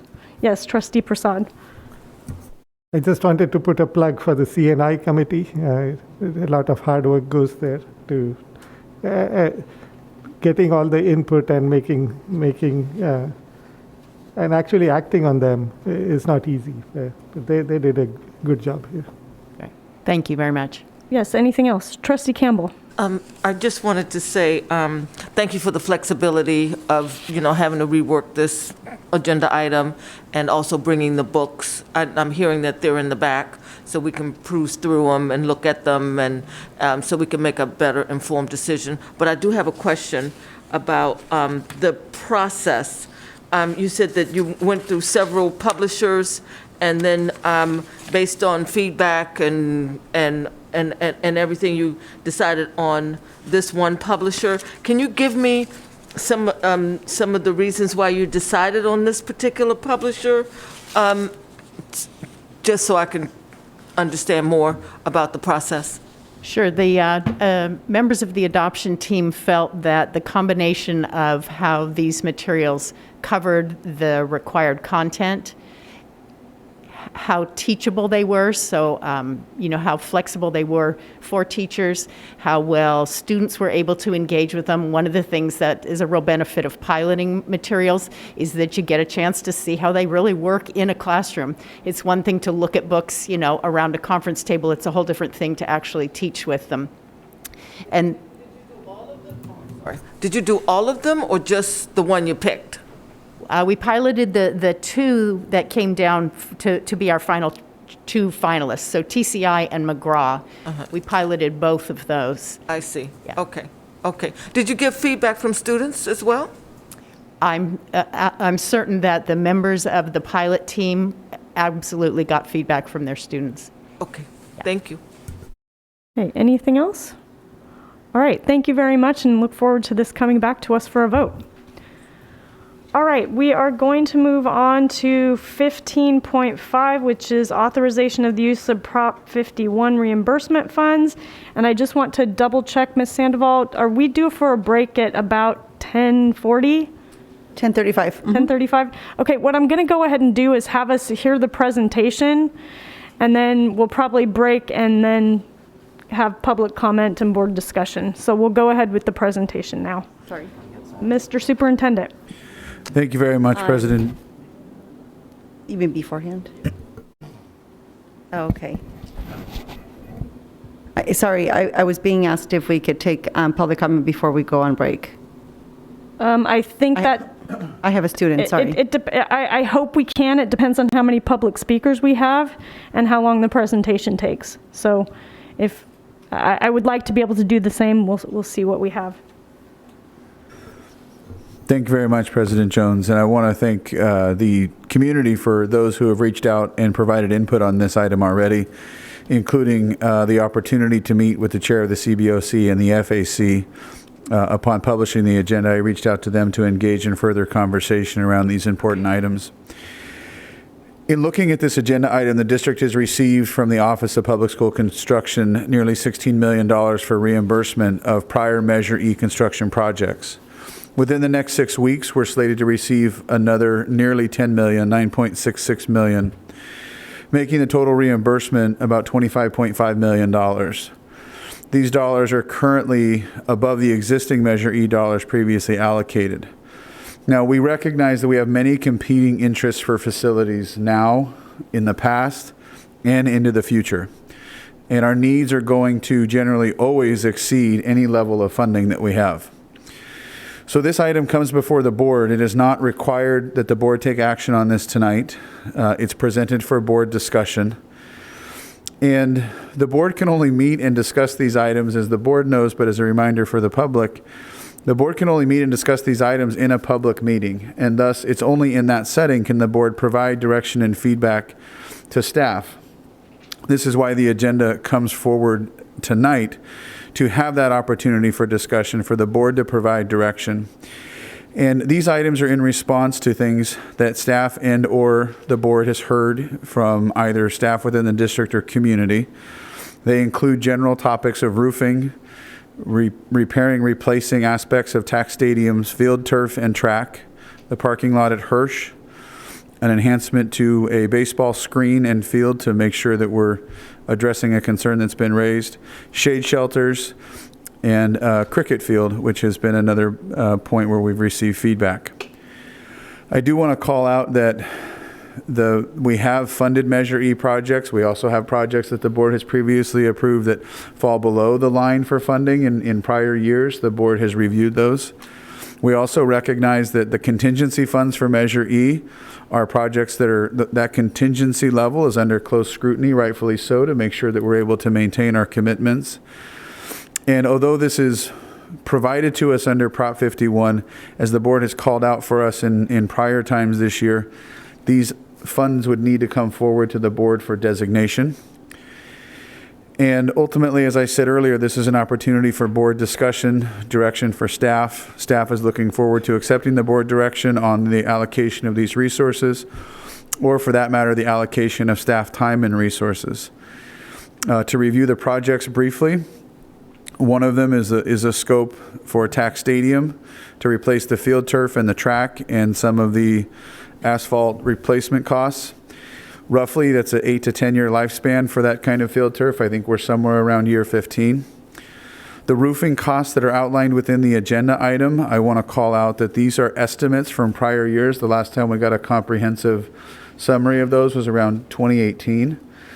If the board were to direct staff or to authorize the funds, we can go out and get some updated numbers on those, but we don't want to go out to the vendors and ask for all of those updates without knowing we have further commitment to engage in those projects.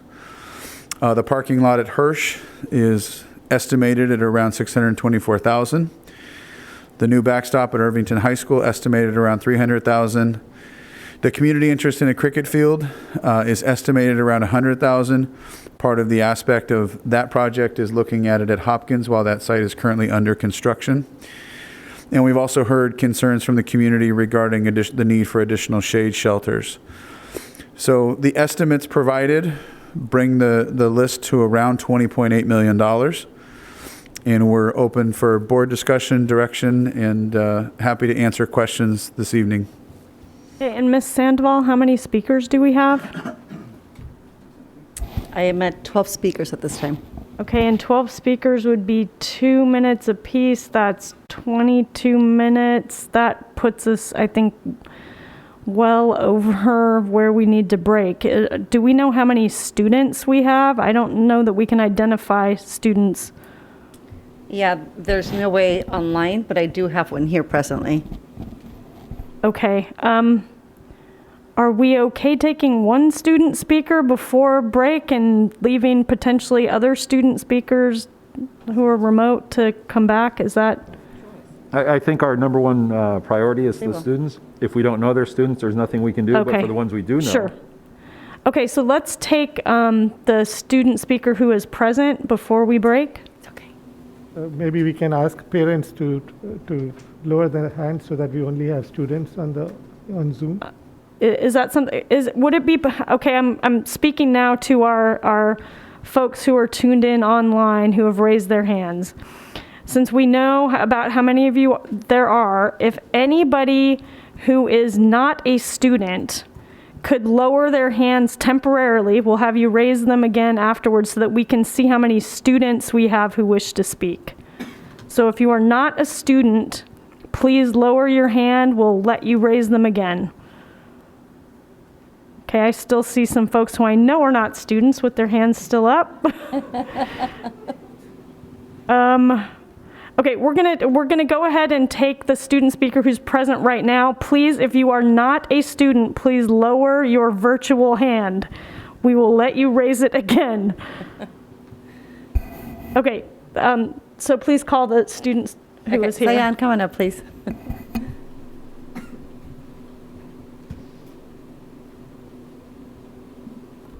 Hello everyone, thank you for the opportunity to speak today. As you all probably know, I've been emphasizing the need for Irvington's campus to be improved for years, and so has the rest of the student body and members of the Irvington community.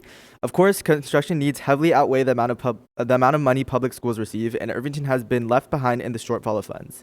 And this is why I was amazed this weekend when checking board docs, seeing a gift of $25 million out of nowhere for facilities. This is finally the opportunity to improve Irvington that we've been needing for years, and we need to capitalize on these funds to improve campus. Irvington's poor quality campus has various adverse effects on the Irvington population. Speaking from personal experiences, walking outside of my classroom to a dimly lit and dark hallway with concrete floors and poor or leaky roofing severely impacts my and my peers' mental state and our subsequent classroom performance. If LED lights were installed and flooring and roofing were upgraded, the district could save money over time in electrical, and passing periods could better serve as a rejuvenation time period for students rather than the depressing walk than it is now.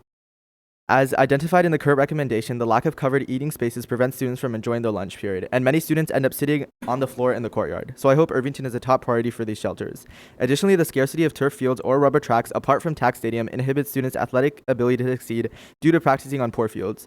On the soccer team, I personally know multiple people who have had ankle injuries or other injuries solely due to the fact that we were practicing on the terrible grass field behind Irvington. If we had a turf field and rubber track, we wouldn't have to pay for additional expenses such as grass field upkeep, and student body funds wouldn't have to be used to rent turf fields outside of school. Also, track teams wouldn't have to travel all the way to Newark just to practice on a real track. The athletic community has expressed great interest in having turf fields and rubber track for years, and these funds could provide better athletic facilities for all high schools across the district, not just Irvington. After reaching out to the broader student body, I found some other areas of concern include fixing bathroom stalls and locks, leaky roofs, which include roofs even in classrooms, poor quality lockers, and repainting and adding lane dividers in the parking lot for safety purposes. The current proposal presented fails to address any of the urgent concerns expressed by the student body and Irvington community. In my eyes, it makes more sense to create new turf fields and tracks at other school sites rather than working on the existing one at Tack. Most of the line items on the current proposal, apart from urgent roofing and shaded areas, should not be prioritized over other much-needed facilities upgrades. In other cases, when FUSD has received $20 million plus grants of this nature, such as the ELOG, CARES Act, etc., multiple board meetings and discussions have taken place to ensure the money is spent wisely and in the community's interests. This reimbursement should be no exception. I urge the board to take careful consideration of this item and prioritize Irvington and student voices in this decision, even if that means engaging in deeper community outreach and board discussions and postponing this decision to a future board meeting when the allocation of this money can be more well thought out. I understand that there are plenty of facilities across the district that need funding and that FUSD was identified as needing $2 billion to meet construction demands. However, Irvington can't keep getting pushed to the last priority, and change needs to be made immediately. At the minimum, better lighting, roofing repairs, shaded eating areas, and athletic fields are needed. Students, parents, teachers, and staff have all faced a depressing Irvington campus environment for years, and now that we're finally given these funds, we must grasp the opportunity to create a better Irvington. Thank you. Okay, so it looks like I think we need to break, and then we'll come back to the speakers. And I'm sorry to have to put you off, but I think we do need to take a break, and we'll come back. So everybody who wants to speak, please re-raise your hands. And when we return at 10:42, we will take the rest of the speakers and have board discussion. Thank you.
think we're ready to get back. Okay. We're back from break. Please, if you would like to speak to this item, please raise your hand. Everybody now. So if you'd like to speak, raise your hands. If I can have Kathleen Lang come on up and speak. Okay. Kathleen. Okay, so we have another in-person speaker, and then we will take the remote speakers.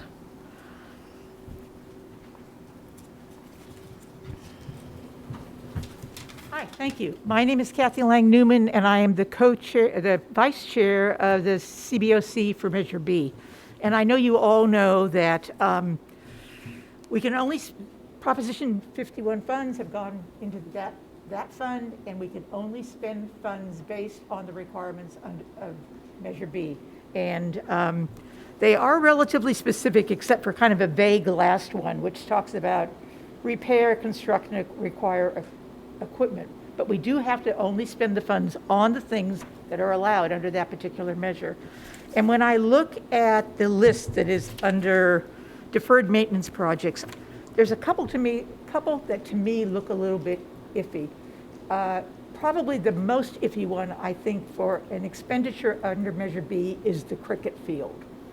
And that's for a couple reasons. It doesn't really fit into systems modernization. We also have an issue in which we have it's been, what I saw the attachment, they were looking at Hopkins. Hopkins is a school that has been intensely modernized.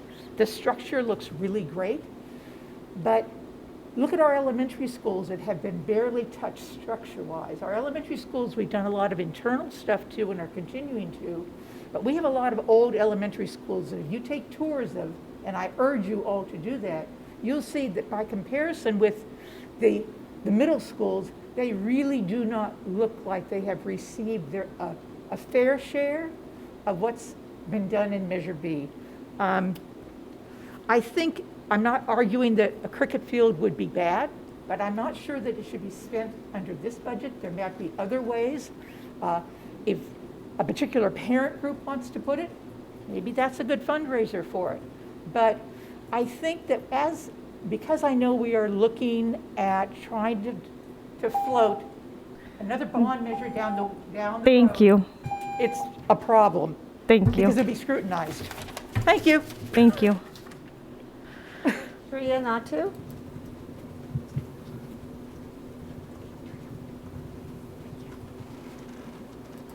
Shreya Natu.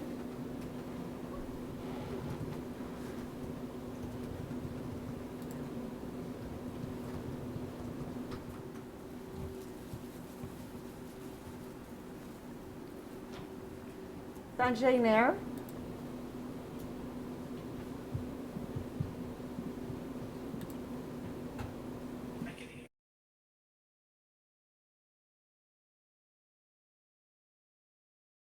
Sanjay?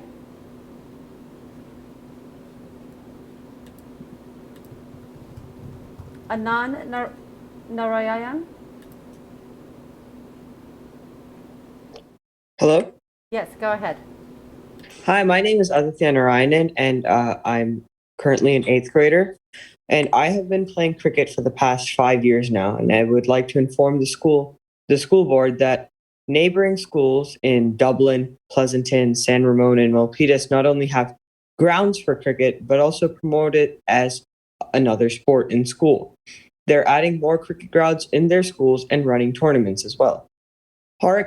My academy alone has 100 kids, and we always have to travel to other cities to play a game, as we have no grounds in Fremont School.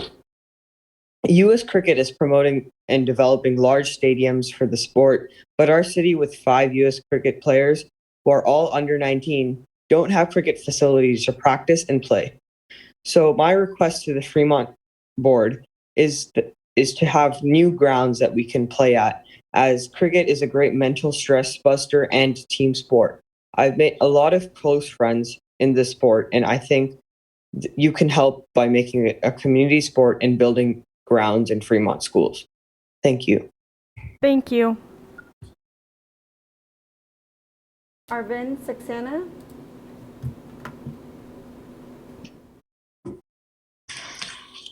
Yes, hi.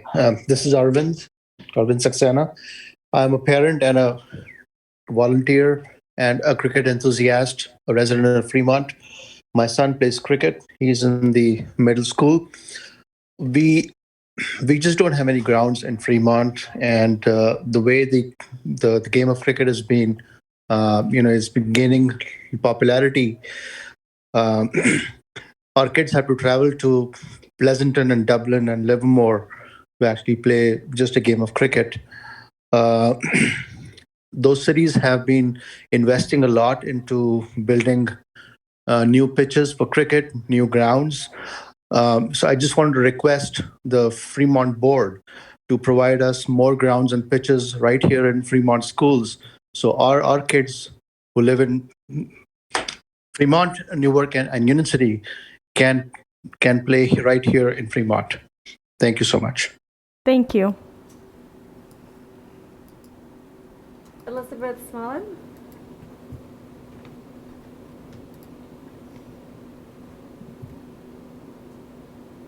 Hello. Can you hear me? Yes, if you can speak up, please. Okay, sorry. Thank you. I'll be brief. Elizabeth Smolin, Horner Middle School, here again. In regards to the roof repair included in this agenda item, I was actually just hoping that the board could comment or inform us about the status of rolling out rooftop solar in our district. I'm glad to see that we're moving forward with some climate goals and sustainability goals like the zero waste resolution adopted tonight, which is excellent. And so after all of these roofs have been repaired, it would be an ideal time to install rooftop solar if that's something that we are interested or able in doing. I was just hoping the board could comment on the status of rooftop solar in our district. And if now and here is not the right forum, I'd appreciate some direction on where to go to find an update. Thank you. Thank you.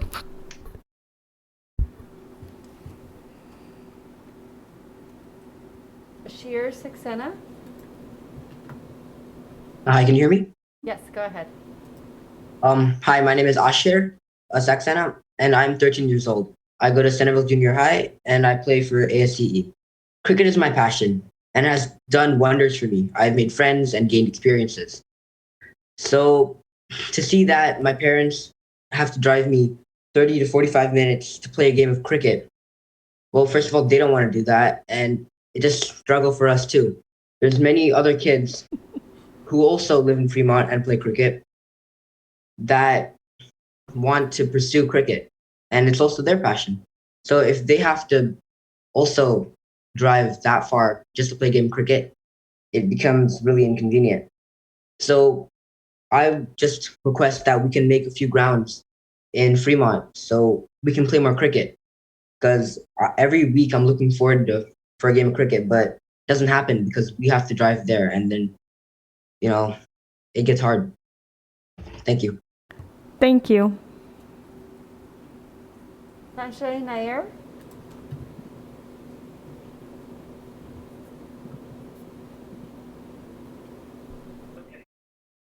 Sanjay? Yes. Can you speak up, please? Yeah, I'm trying.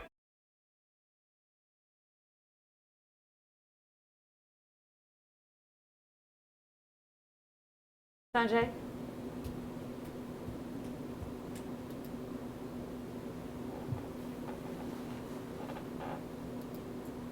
Okay. Purushottam Pidareddy? Hi, can you hear me? Yes, go ahead. Good evening, FUSD board and all attendees. My name is Purushottam Pediredi.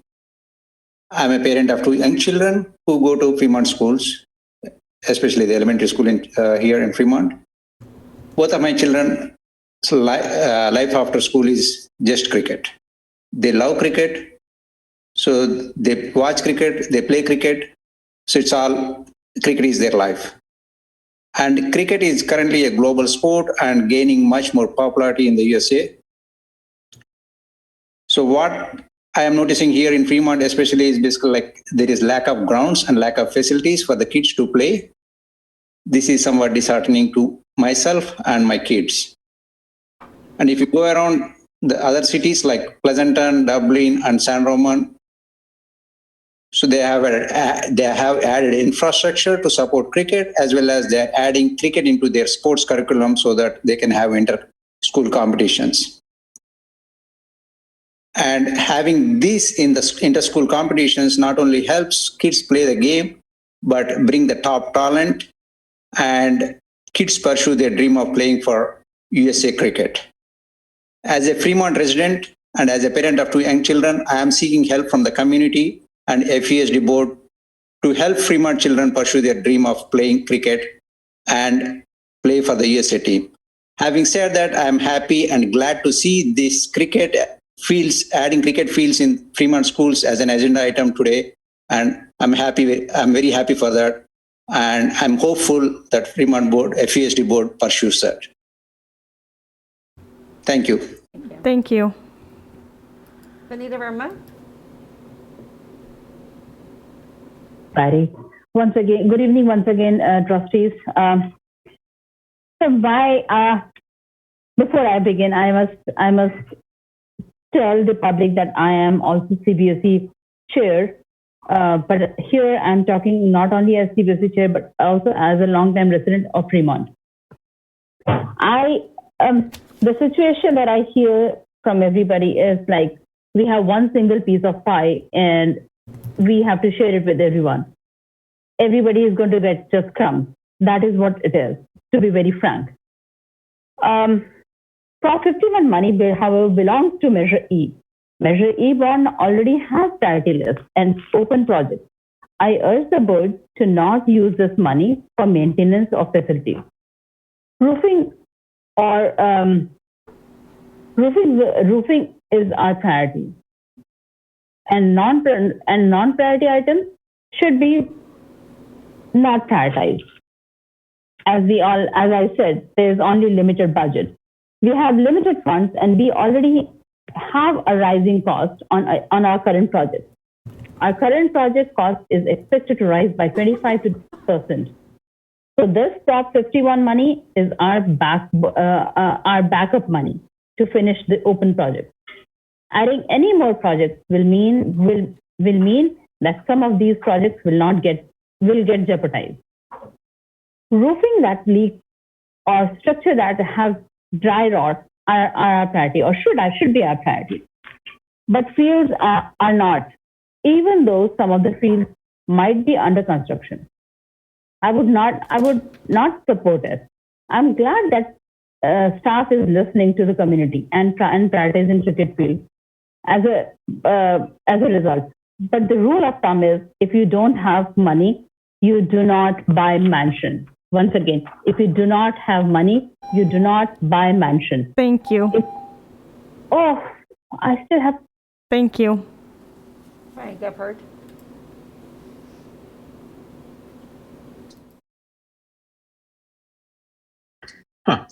Good evening, board staff. My name is Brian Gebhardt, a chair of the Facilities Advisory Committee. Our committee has not had the chance to consider this item, but as a fact, I believe this is an item that we should review and advise the board on. The last time the bond implementation plan was updated, the board asked FAC to work with staff on the process. We did an extensive prioritization process that was the foundation for the updated implementation plan adopted in December 2019. This is the largest reprioritizations of facilities projects since that implementation plan. As Superintendent Kamek noted, I have met with him and staff, and we have even scheduled a special FAC meeting for next week in preparation to advise on this item, as well as the MIP and SDI housing item. I will caution, though, that the facilities reprioritization last time did take months, so it's important to plan enough time. Hopefully, we can move more quickly, but we also look at the result. We had a durable implementation plan that has lasted more than 2 years. And I'll remind some of the prioritization guidelines that came out of that plan. Removal of asbestos flooring, fidelity to the original Measure E scope, prioritize work based on greatest need or age, consider equity among attendance areas, and consider grouping projects in more comprehensive site modernizations. We have also sent a report to staff and the board recommending goals and success criteria for facilities. And that was sent on January 12th, 2020, over 22 years ago. In addition to assisting with facilities planning, FAC has worked on several other projects and is well positioned to help with other facility requests and topics like full day kindergarten. The more flexibility you give staff and FAC to work, the faster we can advise you. Giving us a list of priorities and projects to work on. Thank you. Will accelerate. We are here to help. Thank you. Thank you. Jamal Rao. Hello, my name is Arudhamal Rao and I am currently in the 4th grade. I have a suggestion to get cricket grounds for the schools because we need to go far away to get a ground and because it is unfair that you have soccer fields, basketball courts, and you don't have cricket pitches. Thank you for listening to me. Thank you.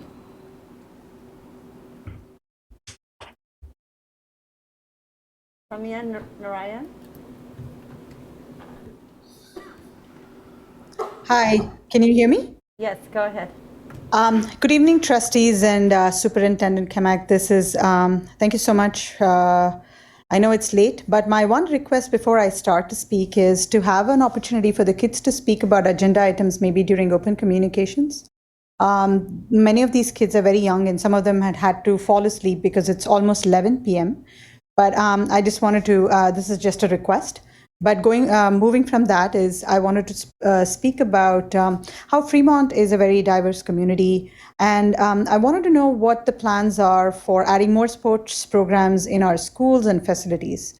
Of course, I'm particularly interested in cricket because my child plays cricket, of course. And we have over 5 players in Fremont. 2 of them attended Fremont schools, they've graduated, and 3 more are still in Fremont schools. And they all play for US cricket. We don't have any grounds in our facilities. All the neighboring cities, Dublin, Pleasanton, San Ramon, Milpitas, they all have their own grounds and every one of them happen to be in schools.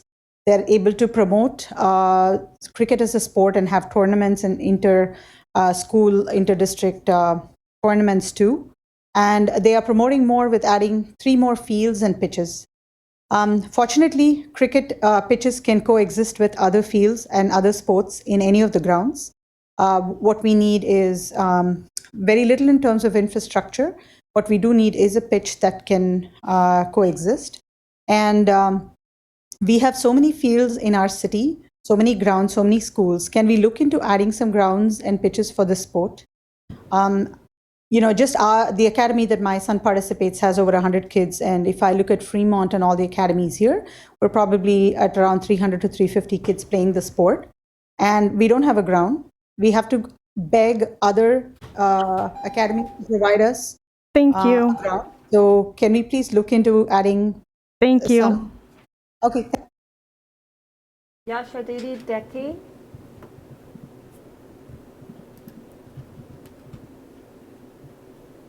Hi, can you hear me? Yes, go ahead. Hi, my name is Yashaditi Teki. I was an FPRC student and I graduated from Irvington High School in 2021. I've been playing cricket for the past 6 years with ASCE, and I'm currently representing USA Women's U19 cricket team. We have around 5 other players who are also representing USA cricket team from Fremont School District, and we've been playing with youth teams, but we have always struggled to play a game in Fremont schools as we always have to travel to Dublin, Pleasanton, or Santa Clara, where they have cricket grounds in their schools. It will be very beneficial for us to have a cricket ground in our Fremont schools, as it will help the youth cricket to grow further and improve their skill levels, as cricket is rapidly growing sport here in America. And it's crucial that youth cricket has the right resources to help reach their cricketing goals. Thank you. Thank you. Manjula Pediretti.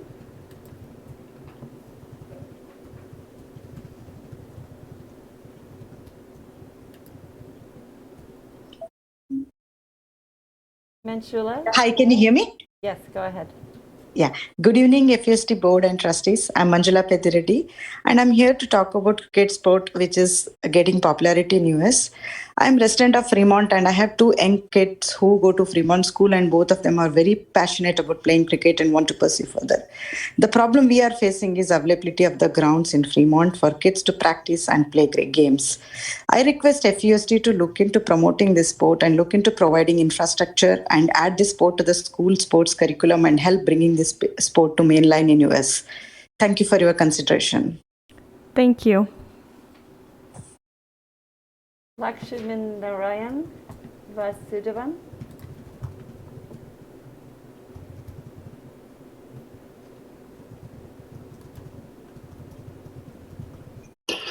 Good evening. Can you hear me? Yes, go ahead. I thank you, board and trustees, for the opportunity to present our case. My son is learning cricket and playing cricket in Fremont for 5 years. We know we have like hundreds of kids in Fremont that are interested in learning in Fremont alone. Today, our kids have to go to places in search of fields. Often they return home without a field. It will immensely help to have develop cricket interest among our kids if we have fields on our own. Today, our kids, even our neighboring city, university has fields. Our kids have traveled to Davis, 100 miles, 120 miles sometimes to go play cricket there. Not having a field is our puts our kids at a very great disadvantage. I request FUSD to consider having a cricket field, in the schools to make them more competitive. Thank you. Thank you. Sanjay Nair. Hi, good evening, Board of Trustees. My name is Sanjay Nair, and I have two kids currently attending Fremont Public Schools. Both my kids actively play cricket and take coaching to improve their game. As you may know, cricket is the second most popular sport in the world and is rapidly growing sport in the United States, and especially in Fremont. I'm also the secretary of the board of directors at the American School of Cricket Excellence, a Fremont-based nonprofit cricket academy dedicated to providing quality cricket coaching to young aspirants. We have close to 90 kids taking part in our coaching program. Our academy has produced a number of cricket players, both boys and girls, who currently play for the USA national team. However, the kids do not have quality grounds or facilities in Fremont to pursue cricket. Kids travel to other cities like Folsom, Davis, and San Ramon every week to play games, which puts lots of burden on both parents and kids. In recent years, cities like Dublin and San Ramon have been investing heavily to build their grounds and infrastructure for cricket. Based on our estimate, there are more than 1,000 kids actively play cricket in the Bay Area, and the quarter of the kids are from Fremont. We urge the FUSD board to look into this and provide grounds and facilities to promote youth cricket. Thank you for your time. Thank you. Looks like that concludes public comment. Okay, thank you. So we'll bring this back to the board. Are there questions or comments? I have a question. Yes, Trustee Zhang. For the cricket field, and let's see if this project. Let's see if we're going to go on with the project, and if it doesn't belong to the Measure E, can we consider this into the ELOC fund, because it's partially to help the students' mental health. And I think we talk a lot about mental health in the way of lecture, of counseling, and so it won't work that way. I would have to do some more research. My initial reaction is that it would not qualify as an ELOG expenditure, but I'm happy to do some additional research to verify if my assumption is correct. But based on what I know of ELOG funding, that would not qualify as an appropriate expenditure for ELOG. Okay. Are there, yes, Trustee Sweeney. Thank you, President Jones. I would like this to come back to the board with a little bit of input from both the CBOC and the Facilities Advisory Committee for all the reasons that were mentioned tonight. And also if we could get an idea of what the, as far as prioritization, what projects, if we implemented these, would be put further down the list, so to speak, if we were to implement this. I don't think, I'm not speaking for the entire board, but I don't think the board is opposed to any of these projects. but we do have a process in place, and we would probably like to get better ideas of costs. I know the roof, we're looking at 5% escalation every year, and that would be fantastic if that was our experience. So I just think if we can get more information from different groups that advise the board, it will benefit us tremendously to see this in a bigger picture than we're looking at it right now. I will say to the speaker from the CBOC that originally Measure B had less than $100,000 out of $650 million dedicated to elementary school classrooms, which is one of the things that I was really opposed to at that time. Since then, we've spent almost $75 million on elementary school classrooms to meet the needs. So I think there's a little bit of flexibility within the bond to be able to do those things that are facilities improvements. I'll just leave it at that. I think there's a lot there. I'd like to see it come back after discussion and advice. Okay, anybody? Yes, Trustee Prasad. So this is, it's good to have the money, and we need to go figure out how to do the best in a prioritized order. So like Trustee Srini said, let's get some priorities defined. I do want to say that the cricket ground, adding it to the list is being responsive to the community demands. It's a matter of pride that we have out of, a cricket team usually has maybe 20 players. If 5 of them are coming from Fremont, it's a matter of pride. And we need to do things so that we can support that as much as we can. Okay, I would just like to echo what Trustee Sweeney said. I think that we do need to have some of our other committees take a look at this. When we're talking about these kinds of funds and the overwhelming facilities needs that we have, this is a real drop in the bucket, and I'm grateful to have it. But it still doesn't really touch all of our facilities needs. When I'm looking at priorities, I think of health and safety needs to come first.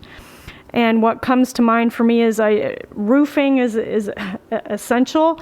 When I look at this list, I want to make sure that we've taken a look at everyone. I think we're hearing from folks at Irvington that they have leaky roofs at Irvington, even in classrooms, and we need to look into that. And I'm not sure how this list was generated, but making sure that we didn't miss anything. So I would like to make sure that somebody has taken a look at this, and not that somebody hasn't, but that maybe FAC takes a look at it as well, and just make sure that we aren't missing an important roofing issue that maybe should be added. I also think of health and safety with our HVAC systems, that we know some of them need to be upgraded. I think of water bottle filling stations, which go to health and safety. I think of, we heard tonight, I think of lockers at our middle schools going to health and safety, because we know carrying heavy backpacks goes to the health of our students. And when it comes to sports facilities, I think we have a major problem in this district with the condition of our sporting facilities. And over the years, although the public comments have been less during the pandemic, we year over year hear about the condition of our tracks, our fields, our pools, our multi-use rooms that aren't big enough to accommodate some of the sports that we want that students are playing in them. So our sports needs are enormous. I would love to be able to support cricket and support pitches. I'm not sure, given our other concerns, that this is the right pot of money to use for that. I would love to see the community doing some fundraising, and maybe we can work with the city, because I don't think this only has to be, we don't want to see this just at schools. If this is a community interest, we want to see cricket pitches available more broadly. So I think we really need to have a deeper discussion about how to move forward with some of these things, and how we prioritize the projects that we're seeing on the list. And I do think we just need more input about it, to the extent that there are things that are time sensitive, because as Mr. Gebhardt mentioned, the reprioritization process takes a long time, and some of these we don't want to wait on. So if we go back to Facilities Advisory Committee, we would want them to first start talking. I can't speak of the whole board. I should probably ping everybody. Prioritizing things that are health and safety related as the first topic of discussion. And then, if the roofing issues are really urgent and important and we need to get those on track for work over the summer, we need them talking about those first and then taking a look at the other issues. But I don't think, I'm not feeling prepared to vote on approving anything tonight. Is anybody wanting to do that? And does anybody have an objection to asking for the review to focus on health and safety related facilities needs as the top priority for review and recommendation? I have no problem with it, but I would like to see what facilities CBOC, because they've been looking at it for Right. years just to see, but I have no problem saying that the board's preference, as the public's preference, has always been health and safety. That was Okay. the bond. It was health and And I think it was nice to hear Mr. Gephardt mention that they were prepared to schedule a meeting as early as next week to start looking at this. I think that helps us maybe move forward. So is it correct that the board would like to make sure that this gets to at least those two committees as soon as possible, if they can get something, so that we can have this come back to us with that input?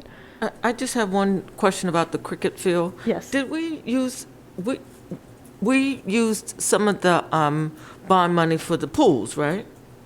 I believe, and yes, I believe, well, the one pool, I think that there was bond money used at Mission. So, yeah, so there is no, this is Prop 51, and from the board Q&A, it's been recommended that we not put that money back into the bond fund. Specifically, I think, yes. Yes. But I do think it's a good idea to get their input, because... No, I was, actually, sorry. Sorry, go ahead. Trustee Jones, that question was for CJ, and so he didn't get a chance to answer it. Yes, that has been the recommendation from council, not to put the Prop 51 dollars back into Measure E. But I want to clarify that doesn't mean that they can't be considered in the scope of what are the Measure E projects. It's more of a technical reason for not putting it back in within the Measure E fund, because it's not, even though the reimbursements we recognize are generated from Measure E projects, they're not actually technically bond dollars. But we do understand very clearly the voices we've heard that have said they should be looked at in a similar fashion. I want to be clear that they are still restricted to facility capital improvements. So it's not that they'd be going anywhere other than facilities, but the advice from our bond counsel is that it not be actually put directly in the same fund that our Measure E funds are in. So we can house that money in an alternate facilities fund and go through if it ends up being the direction of the board, we can go through the process of looking at all the comparative projects or needs throughout the district. Okay, and I would agree that health and safety is important, and I think sports adds to that. Mm-hmm. So I would, like to see us include some sports components, if that means the track and field and the cricket field. I think we should include that in the conversation. Yeah, absolutely. I think all of this should be part of the conversation, and if in order to speed this process up, if we just give direction that, prioritize the health and safety issues, then I think that helps FAC to make a more timely recommendation back to us, because we want to get going with some of these things that may be able to be addressed over the summer. Yes, student board member. Yeah, I also definitely agree with having us discuss at the committee level more and having this come back to us. And I also just wanted to reiterate some of the student feedback that I've gotten, especially in terms of facilities for sports, again, like the turf fields and rubber tracks. I think a lot of students wanted to see these at each high school, and they believe that those are in much more need of repair than TAC is. And then also just a lot of the lighting issues and some of the roofing issues at Irvington too have been brought up by a lot of students. So yeah, and definitely health and safety is a top priority. Thank you. Yes, Trustee Sweeney. Though it was not mentioned tonight, and I was surprised, we have heard over and over and over again about the structures for the outside to provide shade and shelter from the rain. Which could... Yeah. Yes. Anything else? Yes, Trustee. For cricket, we made some suggestions for the community to also do fundraisers. So potentially, if the board members agree, can we make a motion for them to go authorize that location at Hopkins for the field, and the funding and all can be figured out by them or us over time. I don't know if we can do that specifically tonight, but I would be definitely open to at the next board meeting if we get that's okay for us to do. We can set that space aside and try to help with finding what are the appropriate funds to use for a project like that, because I hear that I would love to have those facilities here.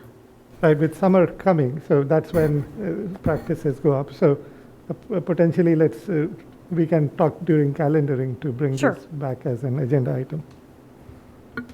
Yes, Trustee Sweeney. I fully embrace the idea and spirit of Trustee Prasad's comments, but I think we put ourselves in a real danger of considering equity for certain schools that might not be able to have the funds or the resources to be able to have volunteers donate significant capital improvements to each site. I just want to, proceed with caution. Yeah. Yeah, point well taken, Trustee Sweeney. Is there anything else tonight on this item? I would like to see, actually, we see the priority list from the staff and also from the FAC committee as soon as possible. If we are set up the goal to finish the roofing during the summertime, and it's very urgent. Timing is very urgent, and I do want the staff looking into the roof versus the HVAC, because I want this technical explanation that old HVAC sometimes is sitting on top of the roof. So when you fix the roof and not touching those things, and what good is that? So can somebody look into that and provide a report? Yes, we can certainly look into that. One of the things that we do look at when we are doing roof repair and HVAC is the total scope of the project. And sometimes the total scope can expand far enough that it requires more DSA work. And if we get far enough within that, it may require, as the trustees know, if we get far enough into a project, it may require that we do a lot of other upgrades to facilities. So we'll look at that scope very carefully. And by a lot of other upgrades to facilities, to be more specific, it might trigger that we make adjustments to the facility for ADA compliance under DSA codes and state regulations. So we'll look at those very carefully, and I think that'll be part of what, if the board direction holds, then we would carry that forward as a conversation with the FAC as well. Anything else on this item? Okay, we will move on to 15.6, authorize staff to amend the lease with Rodan Builders for work at Centerville. Thank you. I'll ask Associate Superintendent Pfeiffer to review this item for the trustees. Yes, thank you for the opportunity to share this information with the trustees and the public. This item comes to you for an amendment to an existing contract for added scope of work that improves the locker rooms and a drama room at Building G at Centerville. This authorization came back in January of 2020 when this board was asked if this additional scope could be added to that site. The board authorized the additional scope to be added, and at that point in time increased the budget for construction by $3 million for that project. Now, from that time to now, the project is not coming in at $3 million. It's coming in at $5.6 million, and that's after there's been an adjustment to the cost. And the adjustment to the cost is pertaining to interim housing and removing the cost of interim housing about $1 million. So the budget for this project as a whole is $90 million. the request is not to increase the overall budget, but the ask is for the board to authorize that we move within the same budget funds to accommodate for the shortage of the budget in construction of $4.7 million. So the budget as a whole is $90 million, of which we would be able to move resources from other construction costs, from planning, and from contingency to make that the additional cost possible. Thank you, Ms. Sandoval. I'm sorry. I just wanted to add one more Superintendent clarifier. Thank you, President Jones. My apologies. We did hear an earlier public comment this evening that Centerville was going to go without locker rooms that other schools had been provided. I did want to clarify that part of our review of this was looking at the process used for Horner, for Thornton, and for Hopkins. All of those middle schools through their construction went for a year without locker rooms for PE. That's not to say they won't have them in the future. It's to say that they went 9 months without having them during that construction period. So this actually does fall in line with what we did for the other middle school conversions at Hopkins, Horner, and Thornton. And if I may add, Mr. Superintendent, the comment was also made that there was less money being spent on Horner than the others. And we've just heard the budget is $90 million, which puts it higher than some and lower than others. So whenever we're talking about what things cost, we have to put in perspective that each site had their own ideas of what they wanted, but essentially when we factor in for inflation and everything, they're all pretty close to about the same cost. It all depends. Centerville had the added pressures of a small space, not big staging areas, all kinds of other things, so we went up higher and such. But to just blanketly say that one school did not get what they wanted because of X is not an accurate reflection of what really happened. Okay, then thank you for those clarifications. Ms. Sandoval, are there any speakers? There are two. I have Eric Tippett online, and I have Ms. Dorsey here. Okay. Eric Tippett.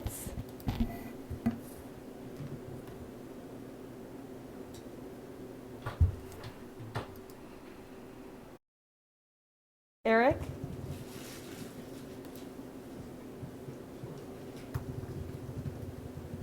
Okay, maybe they forgot. All right, Ms. Dorsey. He didn't respond. Brandon Dorsey, President of the Fremont Unified District Teachers Association. So I understand that this is what was done at Horner and Hopkins, but that doesn't make it right.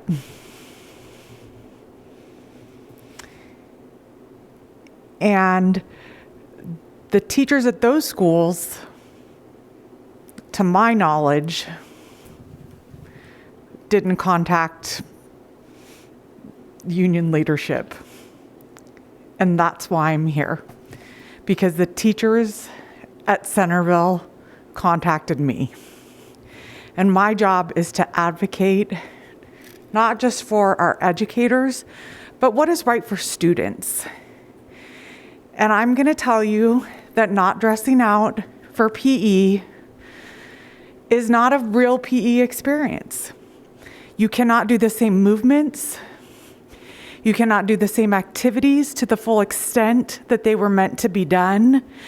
And teachers can't fully teach what they are supposed to teach when students aren't fully dressed out for PE. I know some of you have middle schoolers or students who just left middle school. You know how they dress. Not appropriate clothes for PE. Crocs and pajamas. Not appropriate wear for PE. How are they going to do physical education movements for PE? Just because it was done here at Horner does not make it right. if there's money, wherever the money's coming from Measure E, we should make it right for the students. They just spent a year on Zoom with really no PE. And now they're going to spend another year with a less than optimal PE experience. It's just, we can't stay silent and let that be. It's your job as the board to stand up for students and give them the best educational experience. Yeah, it's going to cost a little more money. Do you have it? You do. Do what's right for the students so they can get what they deserve. Thank you very much. Thank you. Okay, the individuals lower their hand. Okay, so back to the board. Yes, Trustee Sweeney. If I could just ask a clarifying question. The essence of this proposal is to bypass a $1 million cost to put temporary housing up You signed the, for the lockers you that signed will the- be the, fully installed a year later. Is that right? So we would invest $1 million this coming year to put in temporary staging area while the lockers are being installed. Is that accurate? I think it is it? Yes, sir. That, Okay. Yes, it is. It's, and this is a 9-month arrangement. As I understand and hear President Dorsey's comments, this isn't permanent, it is temporary. I understand the concerns. And I'm not intending to make a value judgment on the comments, but it is temporary. and if I may add one more thing that was said earlier, is the footprint of that campus is fairly small. Adding the interim housing, it's going to make the footprint of the campus even smaller, reducing the amount of space that the students will have for any PE, for any sports, because we're going to be using that area to stage these temporary buildings at a cost of $1 million, that when everything is said and done, all of that investment will go away. So $1 million that could have been used for other things within that same school would have gone into a temporary investment. Thank you. Are there other comments or questions? Yes, Trustee Can I ask Campbell. a clarifying question too? So at the other schools, since they didn't have locker rooms, the kids didn't dress up for PE, is that correct? That's correct. That's currently what's happening at Hopkins when they're relocated to Bringhurst, and I believe Mr. Larson might be able to recall from his secondary director days. I think that was the plan, even if they were staying at the Hopkins campus, was for them not to dress out. And I do understand the concerns with that. There are some overlaps. We have 6th graders still existing at our elementary schools that don't change each day for PE. The ideal situation would obviously be to have everybody change in a fully outfitted locker room. But I believe that was the past experience. Is that correct? Yeah, that is correct.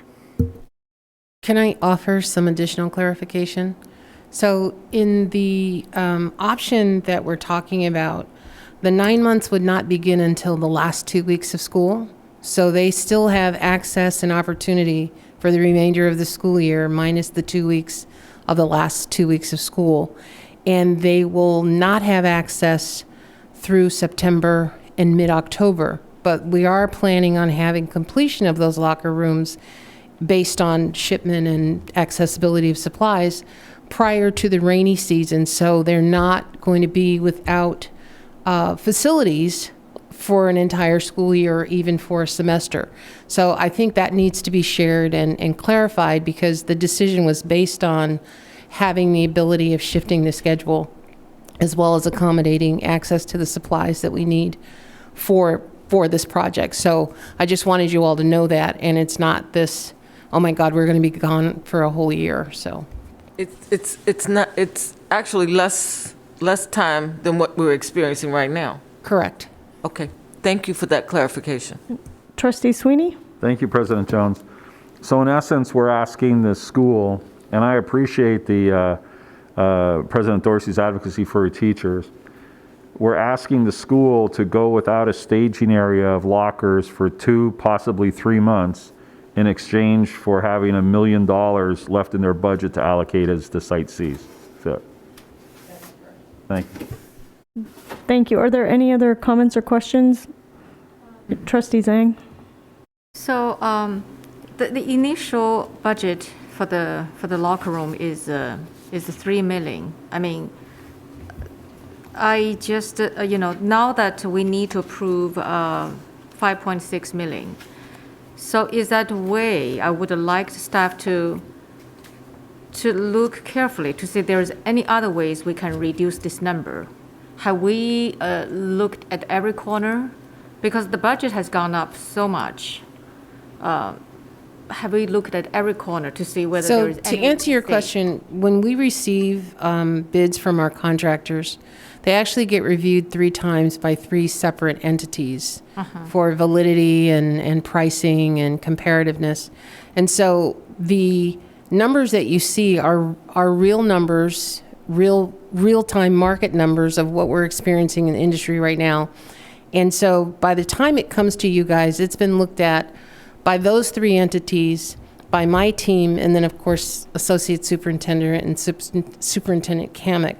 So we've kind of turned every rock and gone around every corner with the intention of maintaining the integrity of the project, because we can always shave anything down to the bone.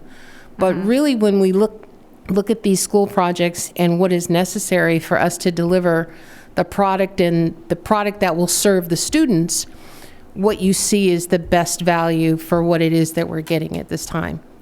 Okay, so the thing is, we talk about the material cost, let's see, 30%, 50%, well, I don't know, how much is it cost? It varies based on the product. Right, but now we're looking at overall budget is almost like 100%. Correct. So can somebody tell me where is the big items which caused such a jump? So our structural steel has gone up 25% since December of last year. So for our 2-story building, we've had a cost increase in excess of about $300,000 in less than 90 days. So unfortunately, we have to pay that because that's kind of the price that we pay and what the market will bear. But I know there was a question asked about DSA retrofits. Well, we've been through DSA several times, and they've been very stringent on their requirements on how we retrofit our buildings so that they can withstand specific earthquakes. Centerville, unfortunately, is a very old site. There's a lot of dry rot. There's a lot of structural integrity issues that were not identified when the original survey was done in 2016 for the facility. And so we are now, as we're uncovering things, experiencing just exposure to modernization and dry rot repair and things like that. And so with these changes, it has impacted our ability to hold our budget to what was established almost 5 years ago. So escalation is unlike anything we've seen in the marketplace right now in the United States for construction materials. From paper products to paper clips, we are experiencing the heat or the pressure of the price increases. And unfortunately, because of the way that we have tried to keep pace with our schedule to deliver these projects, which is a product, on time, we didn't bid everything 5 years ago because we didn't know, and you don't want to kind of put the horse before the cart in construction to say that you don't want to buy products that are going to be obsolete by the time you actually build. So we have been very consistent in how we have strategically accelerated the projects so that they come within a percentage of what we anticipate. But because the marketplace is unlike anything we've ever seen, we don't know that, is this the end, or are we going to be 10%, 15%, 20% above? But I believe that the team that you guys have hired that developed the programs for these schools had sufficient buffer to account for some, but not all of the changes that we're experiencing. So to ask me to justify why we're experiencing this, I can't answer that question in all honesty because I don't know. Every day is a different day. We have new nuances that change and ebb and flow with all of the projects. I understand, but I said that the material costs 25-30%. Now the overall budget is almost 100%. So you mentioned that the retrofit. Can you give me a number of this retrofit? That would help me to understand. Sure. The DSA seismic retrofits based on the $5.63 million is 12% of the overall budget, which equates to $676,683. And what that means is that all of the foundational elements and all of the structural elements to what's the word I'm looking for? To basically strap the building to the ground and to create the rigidity that's necessary to withstand a earthquake. That is the value of the work that was added based on the DSA requirements that we were given last fall. Yeah, that's like 600,000? Yes. Okay, but that's... all right, so that means, I mean, besides that, we're looking at $5 million increase, so, right? From 3 million to additional, I mean, from 3 million, the original budget, now we're looking at $5 million budget. If I'm understanding correctly, I believe there was already a small budget of 2.4, and then we added 3 to get it up to, I think, $6 million. And so I have to go back to my records, but I think that we have, within the project budget, stayed within the parameters of what was specified to be able to, address this problem of escalated cost within